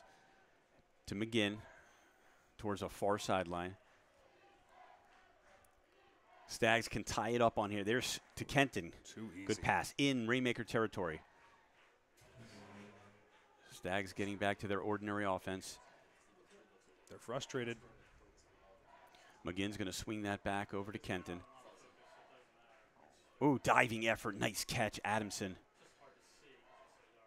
Backhand centered for Melius. Melius going to send that for Purston. Purston two-hands that. Looking end zone. The backhand. Olone Seamer scores for the Stags. That is an impressive score, Brad, because nothing was easy. They didn't look in sync. Again, you had Purston throwing, which I hate to make it sound like Purston's not a good thrower. He's a great thrower, but that's not his power. It's not his top strength. And yet right there, he controlled everything and threw a really nice pass on the break side. So well done. Great call by their coach, and we're tied up.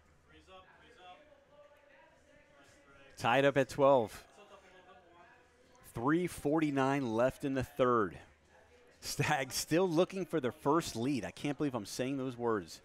And here's what's crazy, too. Everyone who was predicting this game is talking about 20 to 18, 21-20, something like that. The half ended 10-9. It feels like the third quarter's almost gone, and we're tied at 12s. I mean, it really has slowed down. Everything got really, really tough. I don't know if the offenses are being more conservative or the defenses are really putting the pressure on. It seems like, every point matters now because you're not going to score too many more. Absolutely. Like they say in Philly, Rocky. And the pull by the Stags. Pape to Tridiak. Remember, the Rainmakers are without El Salam, Fan, Feely, some good players. Stags missing a bunch as well. Tad Jensen, Sean Parker, Eli Friedman, of course. Cable, Thornton. Oh, boy. The flick. All alone. Downfield, but here comes Woodside. He helps break it up, gets the D. They're going to call the contact foul. There it is. My goodness. What do you have to say? I told you I thought that Pearson got the call. He should have gotten there. And it was that Byerly. Byerly did the right thing for making a case there because I didn't think that was a foul, but nice job. Boy, Woodside makes up some ground. Tridiak dumps that back to Pape. Yeah, I would be honest. I think to say it right, I would never throw it deep ever with anyone against Woodside. He's too good. He's that good. Hauser defended against Woodside. And he's stuck. In the end zone. And he got stalled. It is stalled. It's deflected anyways by. Wow, that's a sequence. That is exactly what Portland wanted. It looks like Chris Hancock's premonition is coming true. Very good. Very impressive play. And momentum. Let's talk about momentum. Let's see if the Stags can perpetuate. And in the first half, it seemed like Seattle would find a way to get the disc back. So can they do it here? They start off with a double team. Ooh, the hammer's intercepted by Seattle. Tough throw intended for Topher Davis. Rainmakers on the attack. The flick in the end zone. High. Oh, off the fingertips. It is back over to the Stags. Both teams exchanging turnovers. Oh, boy. Oh, big breaks, both teams. Yeah, that choice, Brad, was so tough. It was just such a hard throw. And I love the effort, but way too hard. And there's one by Supnick. Pass got away from him. Minderhow can't come up with it, and the Rainmakers take over. So now some sloppy play after we saw some unbelievable highlights. 12-12. The Rainmakers looking once again to get the lead. Stags still can't get the lead. 1:40 left. It's flipped in the end zone, and a score. Mark Burton. Yeah, I mean, first of all, I really can't even believe what happened right there, that there would be that many just, I don't know, terrible turnovers, Brad, from Portland. And then to have Tridiak pick up the disc, he can throw it anywhere he wants. Look at him. He just throws. Look at that. He flips it over the mark's head like it was nothing. Burton gets the easiest goal he's ever gotten. Boy, it seems like the Stags bailed out the Rainmakers on that one. They did. That's a tough point to take. But, again, only down by one, and they get to march it down here and tie it up. But, boy, it seems like – didn't you feel like the Stags were going to take the lead right there? It felt like they were going to do it, and they didn't. The Rainmakers with a one-goal advantage have both their timeouts left. The Stags, of course, with one timeout left. 1 minute, 38 seconds to operate. Stags will receive the pull. Oh, it's a low pull, which is really going to give the Stags a chance to jump on offense here. Kenton again will start. Cody looking downfield. Now he's going to kick it back for McGinn. To Purston. Underneath. Back to McGinn. Stags moving backwards right now. Rainmakers doing a pretty good job. Contested, but it's caught. Malius, center. Now in Rainmaker territory. Malius kicks that back. Malius looked like he had a couple guys open downfield. Did not want to pull the trigger. And now he's matched up with Dewey Valentine.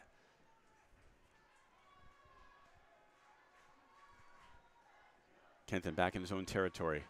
Stags patient. This is the Portland patience we talked about all year long. McGinn looking for some help. There's the defense. You hear the crowd. Let's go Stags. Cody all alone. Few yards away looking for a score. Has a couple options. He decides to kick it back to Kenton. Kenton goes end zone low, but there it is. Nice throw. Cody Bjorklund. Wow. That was at some points feeling like a point that the Stags were stuck. And I was ready to say that the Rainmakers had him shut down. However, at the end of that point, I could say that they were just patient and waited for their opportunity, and they ran them around, and that was really, really nice, and I'm impressed by that. Number 21, Ben McGinn with the goal for the Stags. Another tie. We're even at 13. 23 seconds left in the third. Let's see if the Rainmakers can get anything going right now.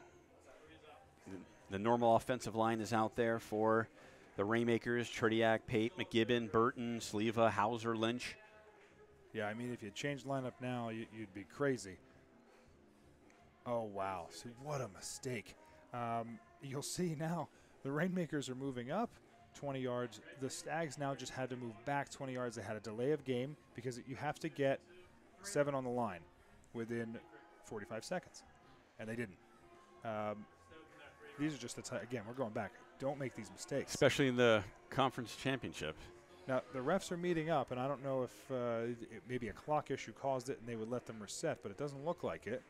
And I think what's going to happen is the Stags are going to have to pull from the back line. And maybe it's nothing, maybe it doesn't matter, or maybe it really mentally makes you feel, or even is showing, that their heads aren't in the game, and they're getting tired. I don't know. We'll find out. 23 seconds left. This is getting exciting. Lincoln High School, the conference finals on the line. The Rainmakers, the number 2 seed. The Stags, number 1 seed. 13-13. And just so the fans know, the refs saw the clock problem there, so it was not on the Stags, so this will be a normal pull, which is good for the Stags. And a very, very good pull, pretty deep. Once again, Trediak starts with the disc for the Rainmakers. Centers that. Now kicked out. Rainmakers moving quickly. Down to 13 seconds left. Here comes Trediak looking. Thought about the huck. He's going to hold it up there. 7 seconds left. Burton's got to get it out there, and does. In Stag territory. That was Sleva with 2 seconds left. They're going to get one throw. Can they score? McKibben does it. Goodness. Oh, you're talking about threading the needle, messing around with the time, the clock. Seattle pulls and up by 1. The Rainmakers fans that are here are going nuts. They're louder than the Stags fans have been this whole game, it seems. That was textbook. That was how you would diagram it. That just looked like normal offense, let alone 13-second offense. That throw was perfect to Gavin McKibben. I've never seen it better. McKibben's playing one heck of a game.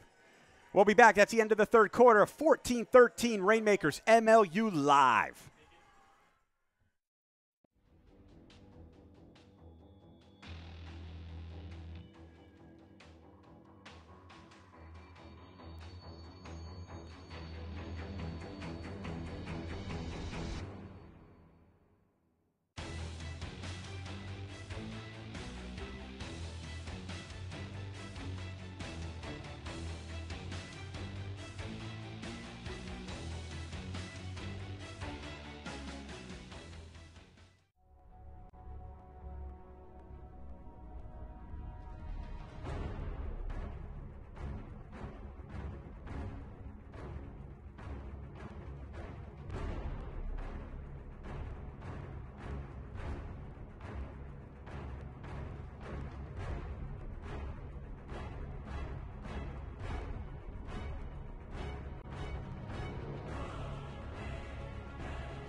We are back live at Lincoln High School. The score is 14-13. The Stags trail by 1.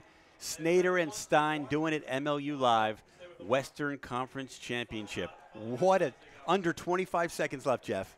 That was picture perfect. Picture perfect. And, I don't know who the player of the game is at the moment. It's, it's way too close to call. But Gavin McKibben just being so integral in that and then catching it no problem is unbelievable. And, I got to think, again, if you asked them, they would say we're fine, right? If you said, hey, Stags, how you feeling? They'd say we're fine. But I got to think that fourth quarter, the nerves just set in because there's no quarter after this. It's over. You have to win.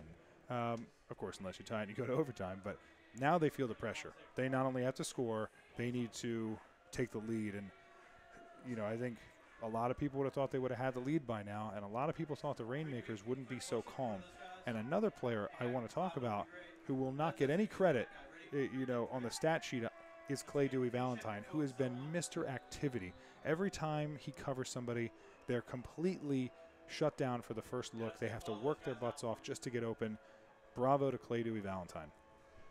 What do you think, Commissioner? This game is coming down to the last possession, yes or no? Yes. It will absolutely come down to the last possession. And I'm no longer feeling like it's the Stags' game to win. I feel like it's now the Rainmakers' game to lose. And I didn't think I would say that. And this is really, really impressive. And both of these teams are phenomenal. And there's nothing to take away, but someone has to win. And it's going to be decided here. Yep. It's going to be decided here with who wants it more. Sports. That's the way it goes. It's awesome. Even when a team is a heavy favorite, you never, ever know. The disc bounces many different directions.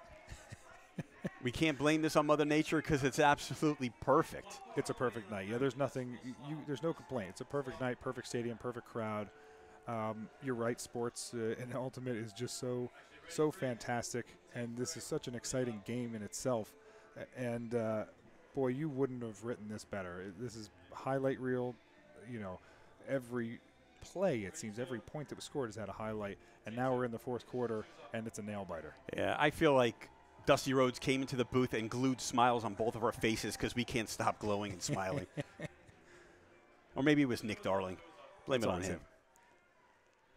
Stags come out, start of the fourth quarter. Seamer, another diving effort. That's Dewey Valentine, your man, number 31.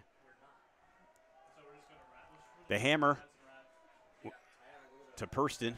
Now in Rainmaker territory, here comes Cody Bjorklund towards the near sideline. Bjorklund thought about it. And just shy of the end zone is Adamson. Adamson looking, trying to tie this up again once at 14. Almost, oh boy. Makes an enormous mistake. That is a terrible mistake by Adamson. Talk about it. Oh my. I mean, it's exactly what you don't need. Take your time, give it to a handler, work it around. You're right on the end zone, and he gave it away. This is nail in the coffin, or at least big dagger time if Rainmakers can do it. And Gusson calls the timeout. It's going to put his offense out there. If you're the Stags, when do you start thinking about what happened last year? I mean, really thinking about it, circulating in your head.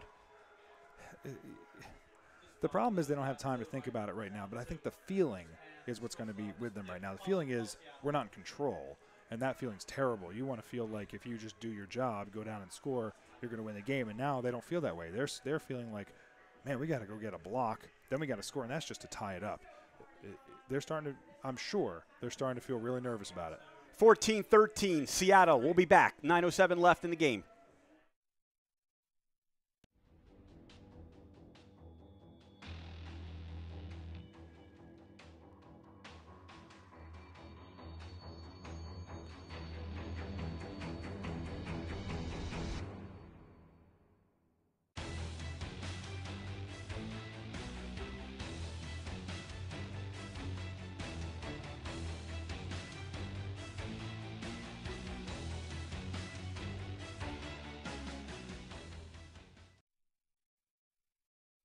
Six Socks, the official sock sponsor of Major League Ultimate. Check out www.point6.com for their full line of performance merino wool socks. Stop your hands from sweating and increase your performance with Gamer Grip. This non-sticky solution always allows you to make better throws and grabs, better catches without a hint of slippage. I can use that right now, Commissioner Jeffrey Snyder. My hands are getting sweaty because I'm excited, not nervous. I love this. I'm so happy to be here with you. In fact, that timeout called by Steve Gusson, what do you think? 9:07 left in the game. Steve Gusson's a better coach than 99% of coaches out there. I don't know that I would have made the call, though. And I'll tell you why. You're on your own goal line. When you call the timeout, you're basically saying that the Stags offense gets to go rest. You're putting your offense on. And if you turn it over, the Stags offense is rested. Their defense scored. They get a little confidence. And your offense now feels maybe a little dejected when they shouldn't. They should feel like, hey, we're doing our job. So I'm a little scared about the call. That being said, this is one of those simple ones where if they score, it's brilliant. If they don't score, it's a real bad call. And, we'll find out what he made, but I wouldn't have done it. Both teams, one timeout left. 9:05 left in the game. 14-13, Rainmakers up by 1. Diving effort defensively. Can't come up with it. That was Peter Woodside. Rainmakers look to take advantage and make Steve Gusson look like an absolute genius. Belichickian. Do I have one funny left? Because if I do, oh boy, I might have one. There's Tritiak. He looks deep, way deep, too deep, incomplete. Turnover, Rainmakers. That is exactly what we're scared about here, right? They take the big risky play, and the sad part about this is Sliva was not even ready for the disc. He wasn't even looking, and he threw it right over his head. And even if he was looking, that was going to be real difficult. So now what do you have? You have the offense out there, your best unit, playing defense, getting tired, and if they get scored on, they have to be right back on the field. Turns out that this call could be really risky unless they get the block here. Let's see if the Stags can take advantage, get the break point. Davis underneath. Look like Penner. It is. Kicks it back to Topher Davis and back to Penner. Hugging the far sideline with under 8 minutes left. Can tie it up on this possession. There's a flick for the ages. It's up in the air. Peter Woodside's back there. A lot of height. I see Topher Davis also, who can come up and on the rebound. Oh, boy. That was fun. The Stags score. Steve Rice. Oh, boy. My heart is beating out of my chest right here. I almost fell off the chair. You know how you say you need to play, gang defense. The whole crew gets to get down there, right? Look, there's 2 Rainmakers. They do their job. Look how many Stags there are. 1, 2, 3. Guess who wins? Right? Guess who wins? If it was 2 on 2, it's probably a block. But they make the hustle play. They get down, and just like we said, that timeout now cost them. That timeout cost them, and that's going to be tough. The concentration by Steve Rice has a great last name to make a catch like that. Mr. Jerry Rice, NFL, right? That is true. And if you look on that line, who do you see? You see the juggernaut, Timmy Purston, who, if they get a turnover, I can guarantee you he goes deep and they throw it no matter who's covering. So the Rainmaker offense has to go down and score this one without question, or they're going to be the recipient of a Timmy Purston throw. Even up again at 14, 7:43 left. The pull by the Portland Stags. This one's high. It's hanging. It's going to be taken towards the near sideline. It's going to go out of bounds. McKibben looked at it as it glanced over his head, and the Rainmakers will take over. Stags got maybe a little too overexcited right there and have the out-of-bounds pull, which isn't the worst thing in the world at this point, but you still want to give them the pinned back feeling. So, but it does give them an opportunity to set some defense, be rested, and really put it to them.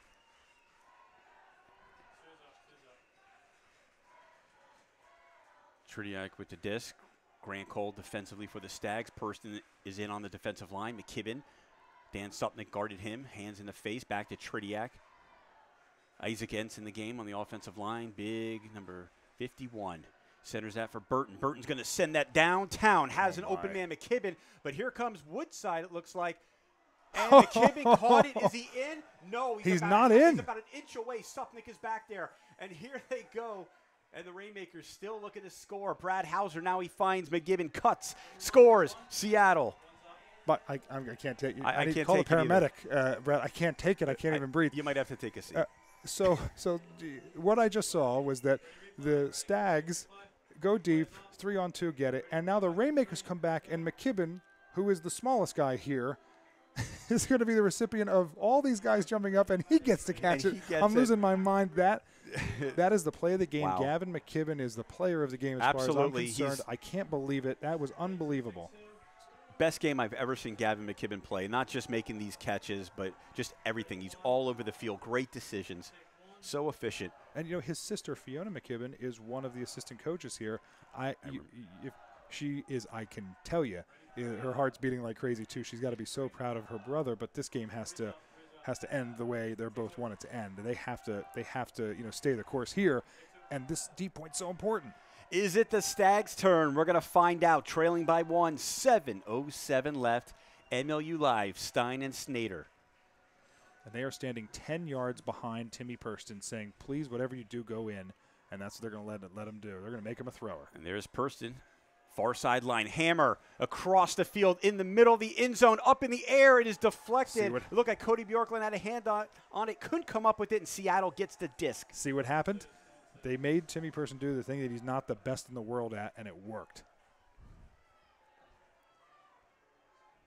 That's a smart team. Dewey Valentine, another one of your players. Neely, backhand, back to Pickle. Voices are starting to go. That's a good sign. That's a sign of excitement. Wow, that was a throw. My goodness. The flick, that's deflected. D'd up. Good play. Stag's going to get it back. Brilliant. Look like Adamson. Brilliant play. Unbelievable. So I can't help it, Steve. Brad, I'm losing my mind. You can call me Steve Rice. No, you can call me Steve Rice. That play he made, sure. I'm losing my mind here. That play was unbelievable. I mean, it felt like, again, the Rainmakers are just going to go down and end this game. Huge block. Huge block.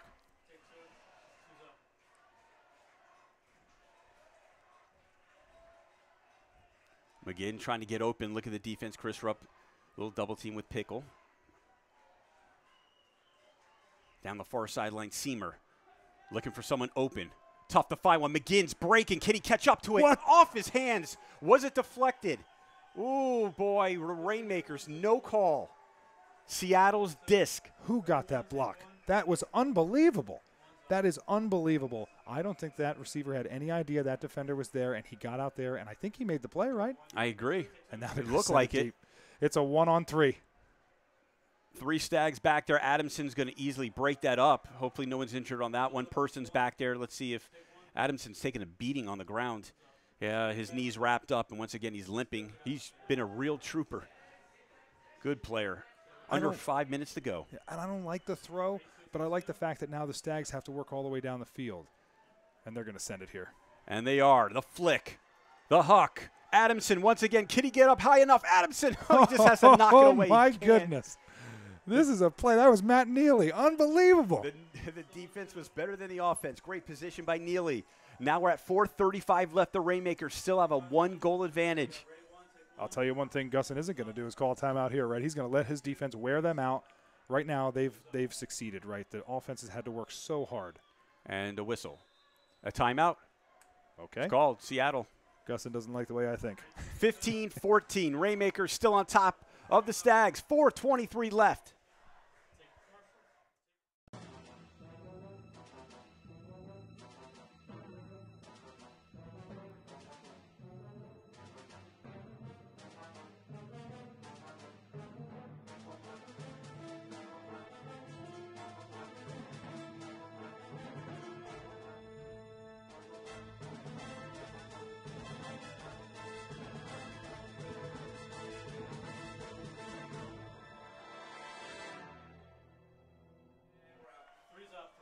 We are back at exciting Lincoln High School, the home of the Portland Stags for the Western Conference Finals. The Rainmakers of Seattle have a 1-goal advantage. That is correct. If you're looking at the scoreboard and you're just joining us now, Stein and Snyder doing it MLU Live. 4:21 left in the game.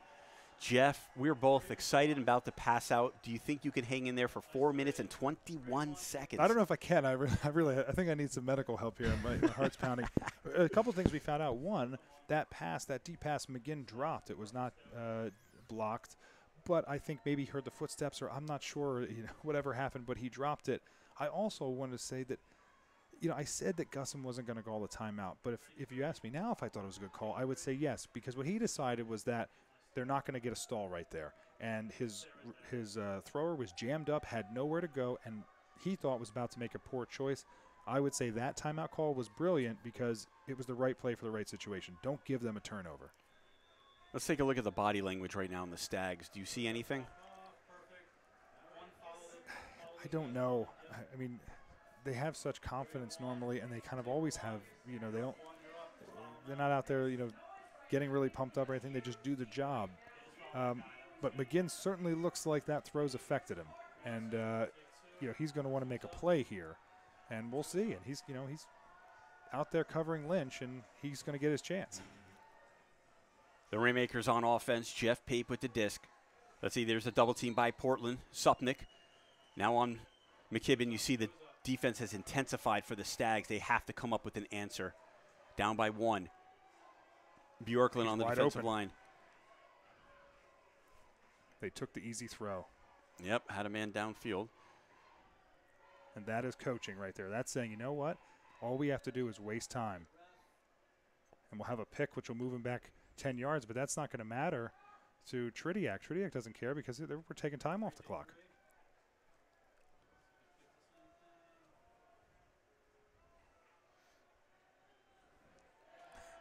10-yard penalty. The crowd cheers because the ref got confused and almost gave him 10 yards up. But again, the Rainmakers don't care here. The time's ticking. Under 3:35 now. Tridiak pitches it back to Pape. And again, the Tridiak two-man disc right now. Look, there's a defense. See Cody Bjorklund. Now the Rainmakers want to be careful about trying not to score. You're not trying not to score. You're just being steady. Evan Klein with the disc towards the far sideline, looking for someone open. Now 3:10 left. Diving play. Bjorklund, no call. No, they gave him the call. They did. They gave him the call, There and it's the right call. It's not going to be a popular call. You're going to have the whole fans screaming. And they are. The fans look like an angry mob right now, and that's what's going to happen, but it's the right call. And I credit the ref. That is not an easy call to make at the end of the game, but it's the right call. And again, time ticking, and Tridiak doesn't care. He's going to let the time tick. 2:45 left. McKibben now in Stag territory. Back to Pape. And to McKibben, one hands it. And to Pape, diving play. Defensively can't come up with it. Now the Rainmakers moving upfield, looking to score. That was Steve Rice with that layout D. Couldn't come up with it. Back to Tridiak. Here's the hammer. Tridiak to hammer in the end zone. Burton, no, but it scored in the back of the end zone. Seattle. Goodness. Oh, my goodness. Oh, Brad, this game has just gotten insane. I mean, wow. We have 2 minutes and 19 seconds left, and the Rainmakers are up by 2. I don't think anybody could have seen this coming. This is absolutely unbelievable. Oh, my. On one side of the stadium, it is quiet. On the other side, where the Rainmakers have traveled on the I-5 from Seattle, are very, very loud into it and going crazy with their rags, their white rags, waving it around like they do care. So the Stags entertainment crew just picked up a bunch of game discs and threw them into the crowd, got the crowd all jazzed up. I mean, everybody is pulling out all the stops. They realize how important this is. I tell you right now, if I was Coach Q, and he's one heck of a coach, and I'll say it every time, I'm telling him to just, no fear, go play the game, do whatever he has to do, and I am throwing it to Timmy Purston no matter what. Well, let's see if you're right, Commissioner. Down by 2 now, the Stags. 2:17 left in this marvelous game. Kenton for the Stags. Need to score, and they got to do it pretty expeditiously. Purston, they want him handling the disc. And he does, and he kicks it back to Kenton. Ooh. Underneath. Stags now in Rainmaker territory. There's Purston towards the near sideline. Under 2 minutes to go now. Purston dumps it back to Kenton. He's been real calm with the disc, which the is hammer. exactly what you need. Across the field, Bjorklund just comes up with it. Bjorklund trying to signal people where to go, but he doesn't go to the end zone. Kicks it back to Kenton. Still 1:45 left. There's plenty of time. They don't need to panic. They just need to keep moving it. And this one's Bjorklund. He's going to catch up to it a few yards away from scoring. Looking for someone. And Bjorklund kicks it back once again to Kenton. Kenton, hammer, back of the end zone. There it is. Purston got it. 2 hands. We have a game.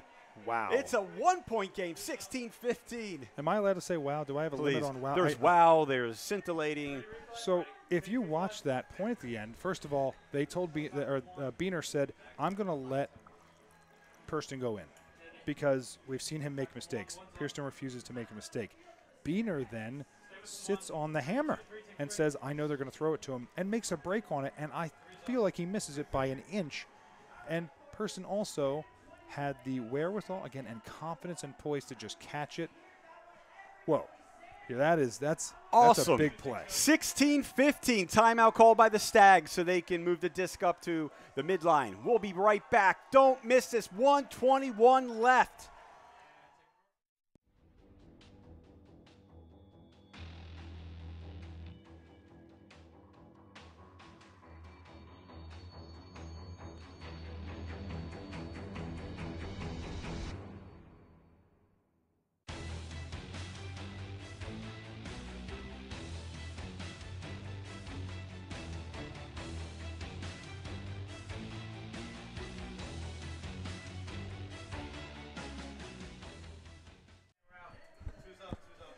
We are back and glad to be back. 16-15 Rainmakers up by 1.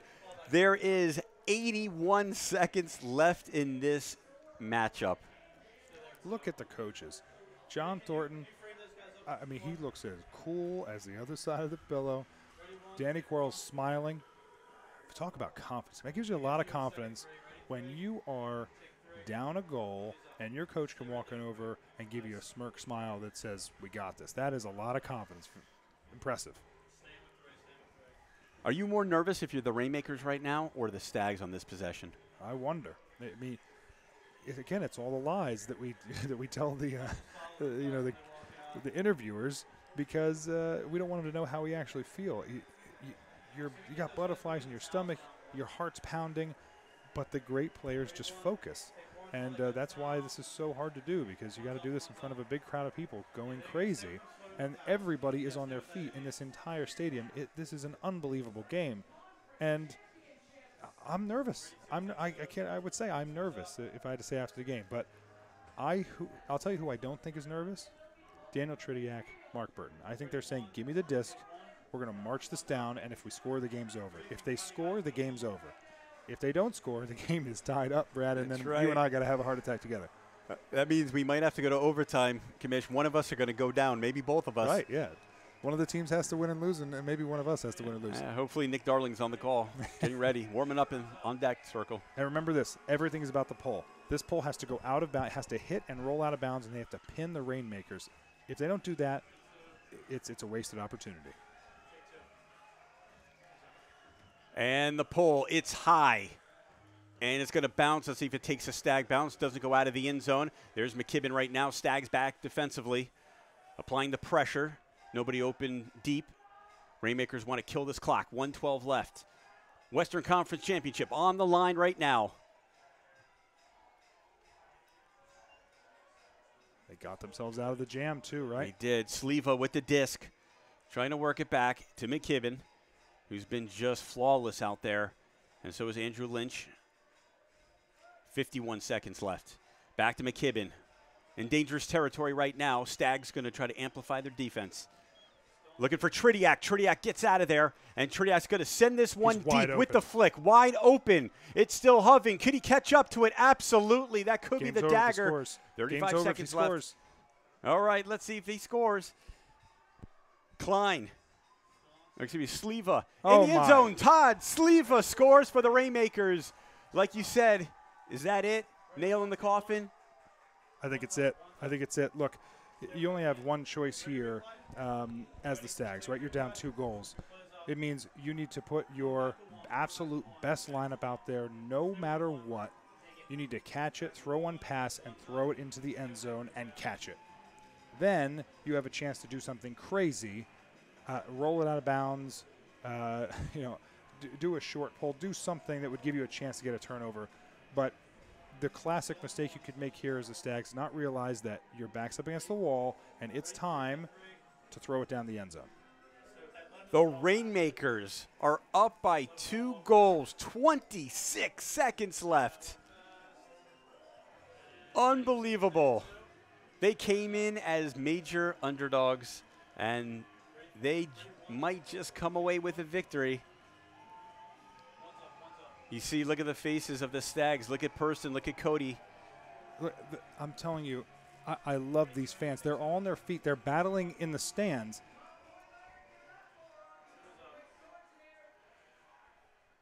.25 seconds left. Kenton with the disc. Got to score fast. Need 2 goals. 20 seconds. Cody Bjorklund's double team right now. Neely, look at that game he's played defensively. Matt Malius sends the flick.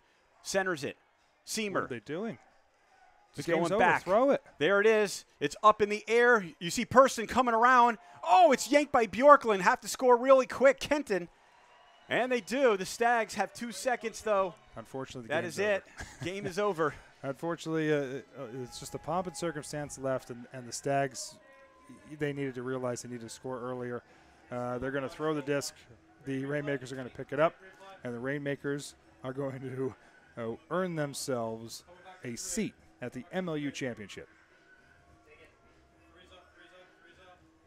Not many people gave him a chance, but the Rainmakers came in minus El Salam, minus Feely, minus Henry Fan, and are putting it to the Portland Stags right now. Up by 1, 2 seconds. This is it. Seattle's going to make their first trip to Philadelphia and represent the Western Conference, beating the #1 seeded Portland Stags on the road, Jeff. Yeah, I mean, I want to give a ton of credit to Portland, their general manager, Addison Magnus, their whole staff. They've done an incredible job this season. Their coach, Danny Quarrell, and John Thornton, unbelievable. Their players have been unbelievable. There's nothing to hang your head about having a great season. That being said, this is going to be a tough one to swallow 2 years in a row. That is it. Time has elapsed. Waiting for the official word. Rainmakers are about to celebrate. They never... It's a shame that we're having some clock issues here because it doesn't matter. Yeah, it's just kind of postponing the inevitable, which is that this game is over. So I'm actually interested to see what the refs do here, but I'm sure they're going to let Gavin McKibben pick this up, who, again, in my opinion, is the absolute player of the game. I have no idea what the stat sheet says, in comparison to anybody else on the team, but when the game was on the line, Gavin McKibben was as cool as it could be. He did everything it was needed to be, and he won the game for them. They're going to move the disc up. We're showing no time, but the scoreboard shows 2 seconds. Again, I think they're calling an aggressive foul, and they told him not to do that, and they're just going to let the game be over.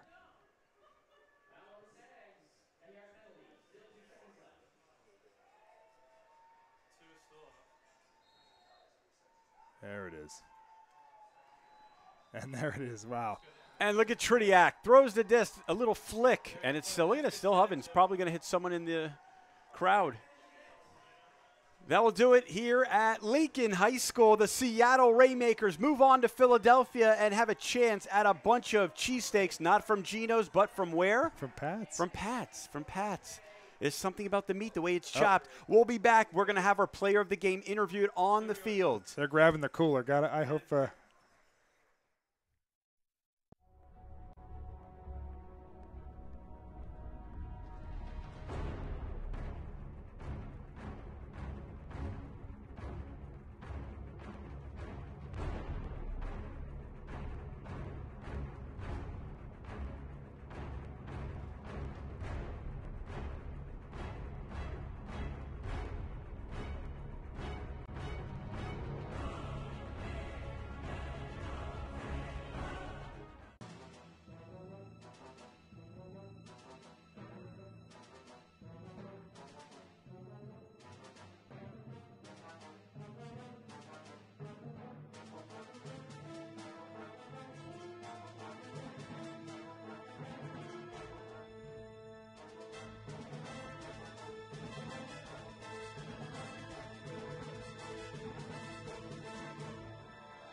17-16, the Seattle Rainmakers over the Portland Stags, the Western Conference champions.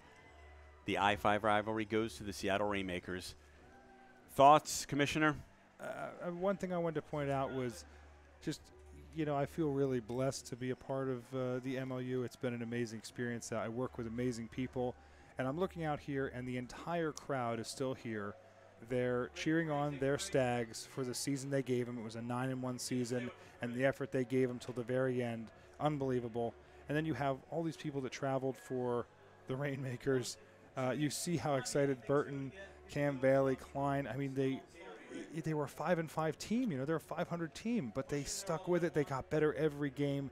Congratulations to the Seattle Rainmakers, their coach, Steve Gusson. Unbelievable. And again, look at Fiona McKibben.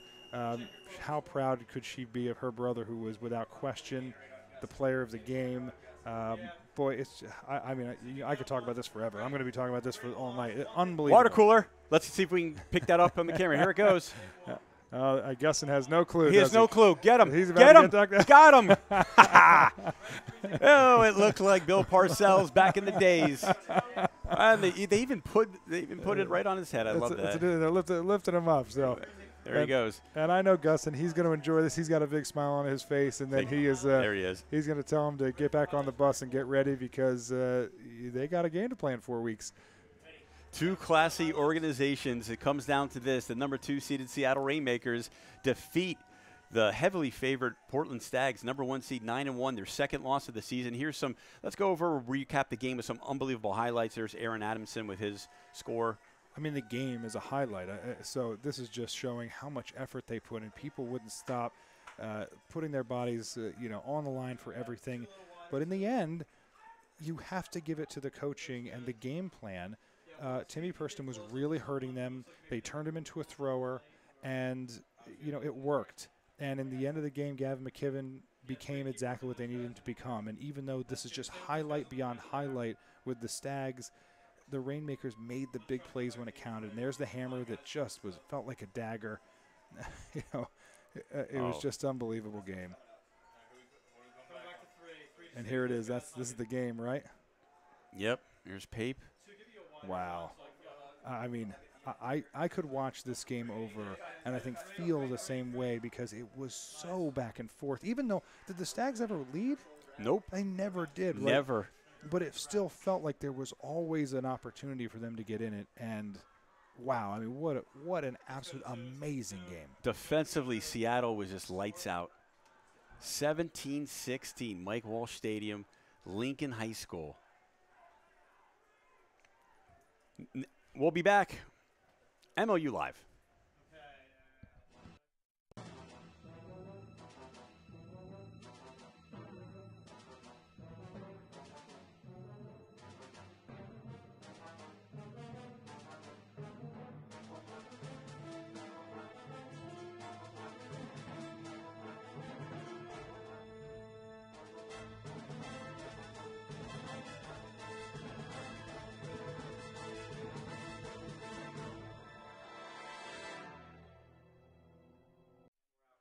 Welcome back to Lincoln High School. The Seattle Rainmakers are going to be moving on to Philadelphia, Pennsylvania, and take on the winner of the Eastern Conference champions. Jeff, can you describe what it's going to be like in Philadelphia for the Seattle Rainmakers?